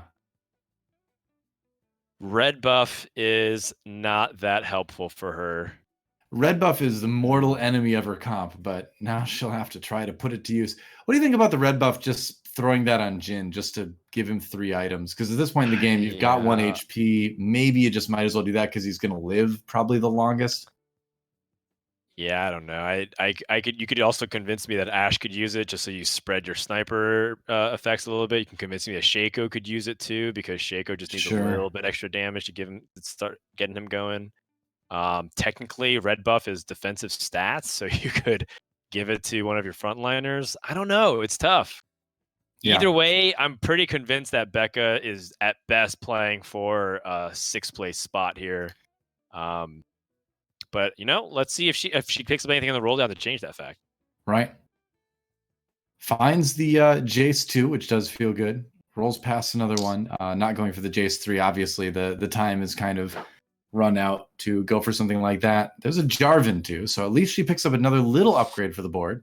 And yeah, puts it over in the Ash, like you were saying, Frodan, just to kind of spread out the sniper damage a bit more. Yeah, it's not great. There's delicious milk. And yeah, that's most likely going to do it here. Milk is very hard to stop right now. Oh, Ripperino, but the red buff does chew through the mech very quickly, and it gives Jhin the time to do the damage from the back. So red buff MVP right now, I think. Well, Jhin in general just shot down the mech really quick. The red buff too. Stops the healing. So what ends up being really important there was Warmogs helps you regenerate a lot of life over the course of battles because mech survives for what feels like forever. But the red buff stops that. So pretty incidentally lines up very nicely for Becca, and she survives. Maybe she can improve from the 6th to 5th place now because Tien is also within that striking distance. Yeah, it's possible. We'll see if Tien has the ability to live a little bit longer. So swapping her snipers just to try to avoid any possible Zephyr responses. Oh, and there's the Syndra 3 with double Seraphs and Trapclaw on Tien's side. It's a battle for 5th right now between these two players. Nico 3 as well. Jhin just gets evaporated, basically. He got blown up. Yep. This is what I'm talking about, man. When you hit that Syndra 3 and the Nico 3, it's good night. And unfortunately for Becca, that is the end of the day for her. 6th place is going to be the finish for her in game number 4 in a rough day. Yeah, pretty rough day for Becca. But you know what? I wasn't expecting her to, get above a 6th place in that position, given that she kind of low rolled and she was stuck in some awkward transitions. So it happens. And overall, I think that there's nothing to be ashamed about. These are some great players. In the meantime, we head over to Kiting's perspective. Kiting looks like he is kind of rocking and shaking in place. I'm not exactly sure what because we're getting caught up here, but based off the way this is panning out, he does have some pretty interesting Jhin setups with this Zeke's. Yeah, he's cornering Lulu, which is a little bit of a bold strategy. I haven't actually seen Lulu cornered before. Jhin did some damage. Lulu did get the ult off, but that mech is just looking pretty unstoppable in this particular matchup anyway. Yeah. Yeah, Kiting takes a big shot. Tien won his round again, too. Yeah. I mean, he has Syndra 3 with the right items that you're mentioning. Yep. That, just in the brief glimpse we got of it, that looked like a top 3, top 2, maybe even top 1 Star Guardians composition. So he's doing it. He's going for the DoA tribute game. He told me, man. He said he'd try to win one for me with the Star Guardians. Wow, Tien, what a good guy. Man of his word. I'm feeling it. At least he's trying. Even if he doesn't win, he's the winner in our hearts. I've got the screenshot ready if he does it. There's 4 players who are 20 life and below, which means that Delicious Milk is the only player that is comfortably above 1 life right now. Right. If Stocks takes a bad loss and anybody else loses below him, that's it. Milk hits the Fizz 3 again. Oh, no. No one's going to stop. He can't keep getting away with it. He can and will. Yeah, he can totally keep getting away with it. Yeah. Yeah. Misfortune 2 for Mismatchedsocks. Hopefully that can influence the decision. Everyone kind of hitting their power spikes here. Yeah. Did you see an Aurelian Soul 2 the other day? Like on that board? Like when's the last time I saw that? Kitingishard is not confident in his abilities to win this one. Yeah, just kind of looking away. Look away, Kitingishard. Oh, the Lulu absorbs the hit, but she doesn't die. Oh, the Jhin still there, though. Down. Yeah, looking at some other boards here. And yeah. Does he win? No, yep. Tien takes another one. Yep, so that's top 3 as a 4th place finish for Kitingishard. So hey, top 4. And maybe an unlikely situation. He seems pretty happy about it. Yeah, given that the alternative was 5th, I think landing in top 4 is important because you get that extra point break. But this looks very much like Milk's game to lose once more. Somehow finding the Fizz 3. By the way, I think he has 4 items across his 3 mech pilots. Yes, he does. But 2 of them are Warmogs, so maybe he gets 2 Warmogs, but 2 Warmogs QSS. Yeah. Yeah. But the big thing is, hopefully one of the Warmogs does not overrule the QSS. That's the danger here. It's the end of the road for Tien. Oh, rip. That golden mech, though, there's nothing that's going to beat that. And that's just it. Delicious Milk just wins the lobby, right? Like that. Everyone else, like we mentioned earlier, was so close to death that that is the end of the round. That's right. So Milk cleans up. No one contested Milk a single time for Mech Infiltrator. And so let this be a lesson for you. If you choose to be one of the brave souls venturing out there right now on ranked before 10.8 hits on the patch, if no one's contesting you, go for it. How did he hit Fizz 3 2 games in a row? Well, I guess the answer to that is we got 2 medium legend games in a row. That's how you hit Fizz 3 2 games in a row. Yes, but also because, like we said, the people will be thinning out the pool naturally because they're going to be trying to go for Irelia 3, right, trying to go for Kales, and you just naturally find stuff. And also, Milk was win streaking, so he had the economy to justify it going for Fizz 3. It hurts bad, but let's take a look at the lobby at the end of the day. Obviously, we know who's going to be on top. It's going to be Delicious Milk with, it looks like, 35 points there. Mismatchedsocks with a pretty strong finish at the end of the day in second place. Tien manages to grab third with 26. I believe that is Kitingishard with 24 to round out our top 4. And after that, it was a little bit of a rougher day. Kurumx certainly showing some life in game number 3, but aside from that, 2 8th place finishes. So it was up and down for Kurumx throughout the day. Yep, Kurumx basically alternating his win-loss, but at the end still able to put up a decent showing. But the top 4 here, we kind of talked about the ladder grinders. It was these 4 plus Dicek, and honestly, all of them do grind. And Kurumx is also top 10 as well. I expected kind of having this standing shakeout, but I was hoping for Scott and Becca to potentially put up slightly better results. At the end of the day, though, it's still we still have a lot more TFT to play throughout the coming weeks.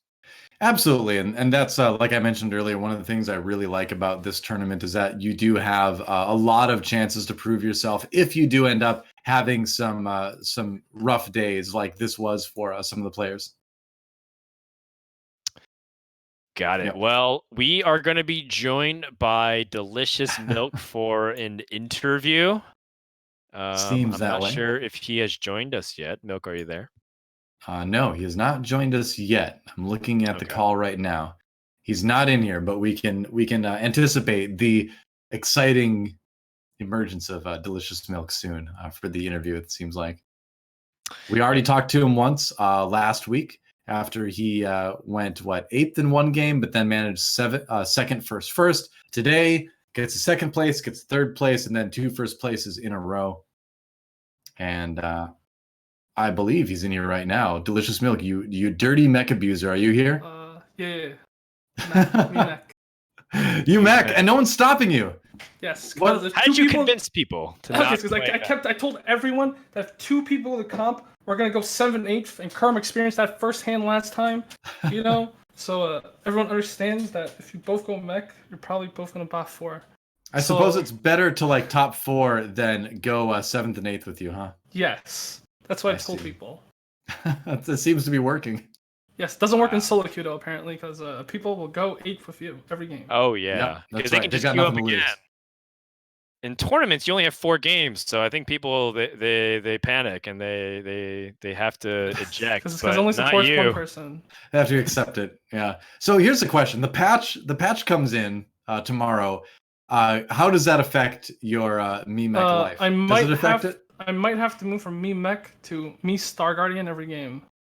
Really? Interesting. I heard about your bet with Mort, by the way. It wasn't really a bet. Okay, I got grief by Kiting. Kiting told me he was playing Star Guardian every game, and he didn't do it. He tried. We saw a few, but we didn't see the consistency. Yeah. Yeah. He tried. It looked like ScottTheTeemo was contesting him. I Right. I was Contest hearing is the that wrong Scott was word. griefing him. It's always the word is grief. You never say yes. contest these days. It's always It's someone's griefing. griefing someone. Yes, that's how the game works these days. All right, So... like when you stole the MF from Becca at the towards the end of that last game. That was a miss. I didn't know she didn't MF. I was like, what? I didn't even know for mech here. I got fucking lost. Your own teammate, man. Not cool.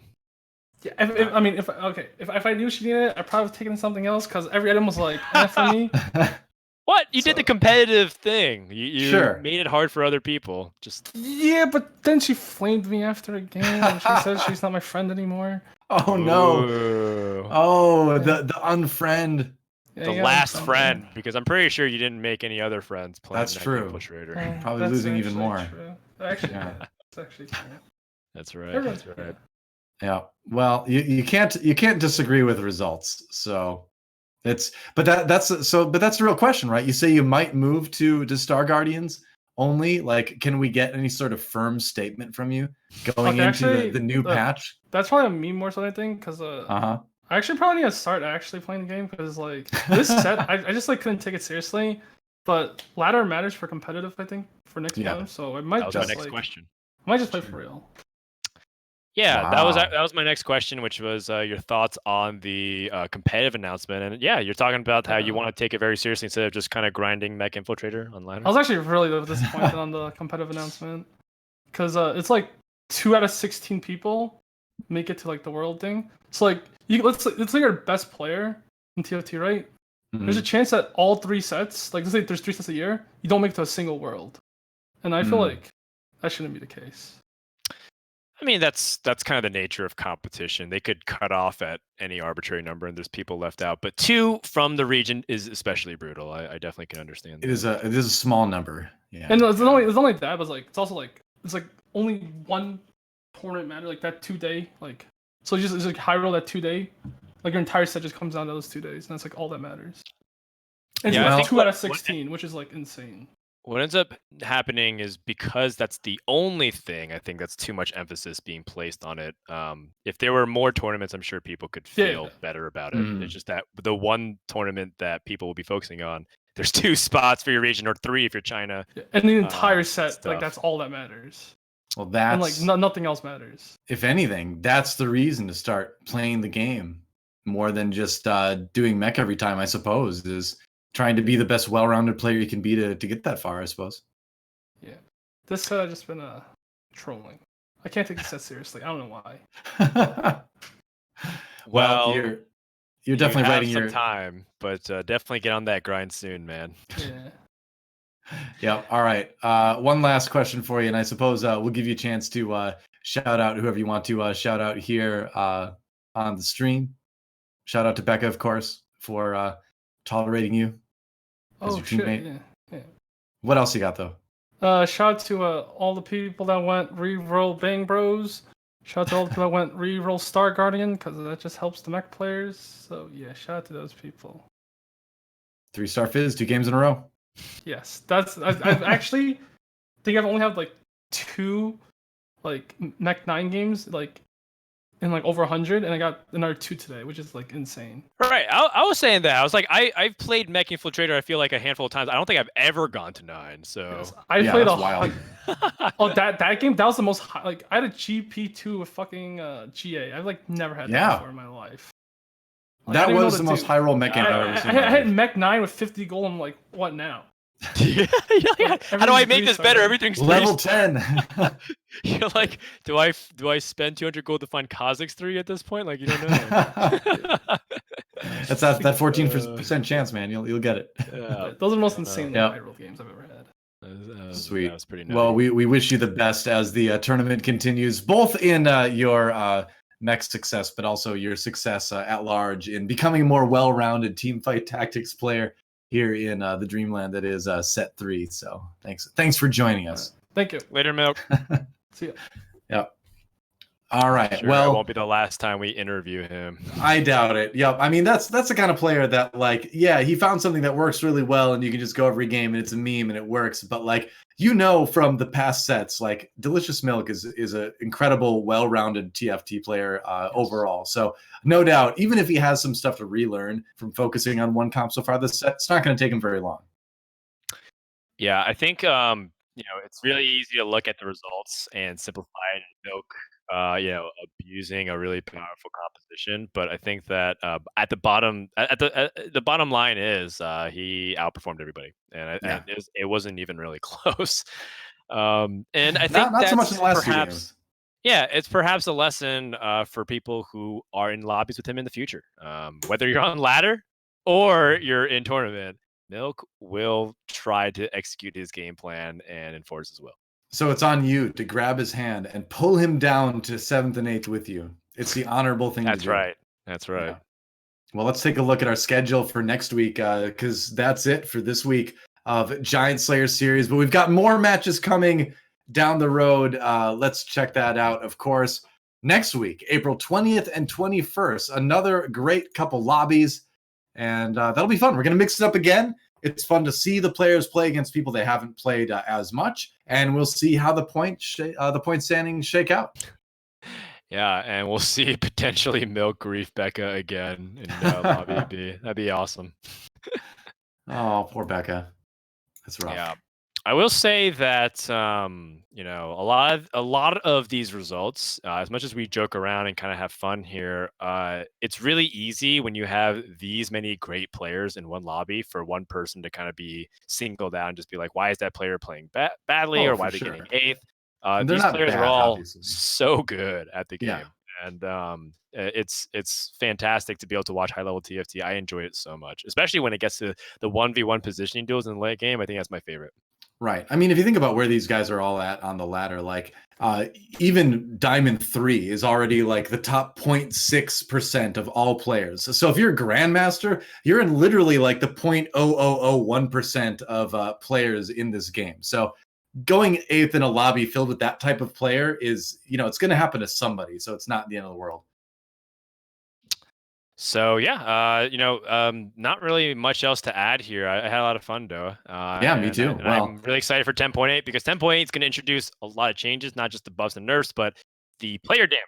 And I imagine that might overhaul a lot of the way we think about the game from a fundamental level. So we're going to see a very different team fight tactics, I think, when we come back next week. It's going to be really cool. It's going to be fascinating. Big thanks as well to Juked for sponsoring a Giant Slayer series. Remember, !GSS in chat will give you the link to go to the landing page to find all the views of the players playing on that given day. You can find the VODs, and you can find the stream that you're already on in case you lose it. So find that link, bookmark it, !GSS, brought to you by juke.gg, which is a great place to just go and find any esport that you're going to watch or discover new ones. I actually started watching Rainbow Six, which is an esport I never watched before because I just happened to be on Juked and it was on, and now I like to watch it. So there you go. You never know what more fun stuff you're going to discover. But that's going to do it for us tonight at the Giant Slayer series. Doa and Frodan saying thank you for watching, and we'll see you next week.